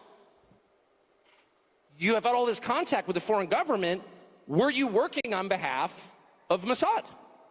Were you running a blackmail operation on behalf of foreign government? By the way, every single person in Washington, D.C. thinks that. I've never met anyone who doesn't think that. I don't know any of them that hate Israel, but no one feels they can say that. Why? And I think the longer that we play along with it, the more subterranean and creepy and hateful the conversation actually becomes. Yeah, it reminds me of advice I got from my you guys know I used to play the drums. I still do. I have them set up over there. I just don't play them as much as I'd like to anymore. But I played the drums in high school and college a bunch, and I was a part of the jazz band. I remember my jazz director was saying about how to like get better at playing your instrument was like be an active listener, not just like a passive listener. And I think it's the same thing where like you're listening to the song, you're really getting into the nitty gritty, really figuring out why anything is. And it's like, I think we need to be more active and people need to be more curious about why. People need to be more curious. People are just kind of like, they're learning their talking points and they're just being passive and they're yapping. It's just like, no, I think not enough people are being involved in the shit that actually matters. I think, at least. I don't know. So I think it's better just to say it right out loud. Did this happen? And of course, that question has been asked to the government of Israel, and their answer is, we're not going to tell you. And I think our answer should be, no. As long as we're sending you money, if you were committing crimes on our soil, we have an absolute right to know, did you do this or not? And yet everybody has been so brainwashed into thinking that's somehow an expression of hate or bigotry, when it's not. It's a baseline question that every U.S. citizen has a right to an answer on. What the hell was this? And by the way, if it turns out that it was nothing. Hell yeah. Great clip by Tucker. Yeah, I get on board with that sentiment 100%. I think there needs to be way more of an energy of just like, what the hell is, and just like, what the hell is this? And just focusing on the issues. Not just not the like extra shit. Like what's really going on? Why are you asking? Why are you asking that? You're like, fuck you. What is this? Answer my question. Is this or is it not this? You know what I mean? And there needs to be more of a sense of that. And then, because I think that's the way you approach it in a much more constructive, positive manner. And because I think the thing is, for me, like, I get motivated by this stuff because I see a problem and I go, hey, can we figure out a solution for this?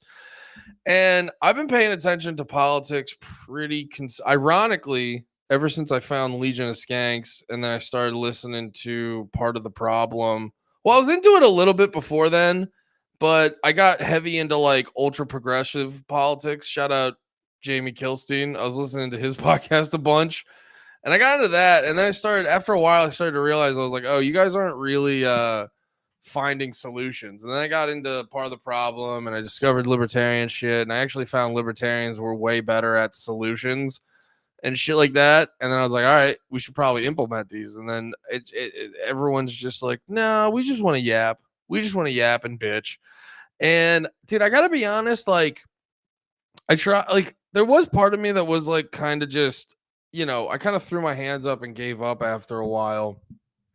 But then it just felt like, just feeling like that guy, especially too, like not having a kid. There is part of me that just feels like that guy who's just sitting. Like, it would honestly, in my opinion, make more sense to sit on the sidelines if you have a kid. Now, there is part of you that should fight for your kid's future, but with a lot of people, they're like, I need to protect my family. I need to protect our future and our money and all this other shit. So it's like, I understand not wanting to like ruffle the feathers like that, but I'm like a dude without a fucking kid who does not. I don't feel good just like sitting on the sidelines watching the show. And there is this part of me that's just like, dude, I'm getting like really fed up with no fucking solutions. It'd be one thing if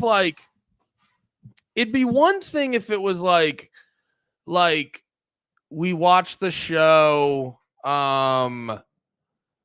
what's the fucking show? Ozarks. You guys ever watch Ozarks? That show was fun because it was like, it gets stressful though, because it's one of those shows where at the end of every episode, they'll like figure out a problem.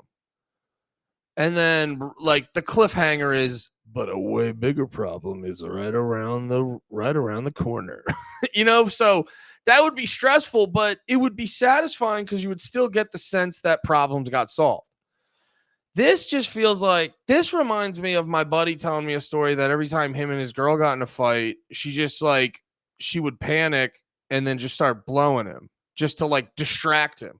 That's all it feels like. That's all it feels like, is like once we start getting to anything real, it's just our metaphorical girlfriend just starts topping us off, trying to be like, just forget about this was a problem at all. And it's like, I'm getting to a point where I'm like, madam, great head, but I've had enough. Can we actually solve the fucking problem? So, yeah. I'm on board with Tucker's energy all day, every day. And I think that's a good place to wrap up the stream. 2 p.m., 3 p.m., depending on where you're at. Maybe even noon if you're on the West Coast. Yeah, man. This was fun. I wonder if I don't get too many West Coast. Well, there is that big bump that always happens around 1 when I do these streams during the week, because it's probably West Coast people finally getting to work. Because it's 3 hours, right? Well, no, for me it would be 2. So it's noon in excuse me. What time is it in California? Noon. I was right. It's noon. All right. Great stream today, guys. I love you all. I will see you when I see ya. Have a good one. Be about it. Peace. Wait, let me see the comments.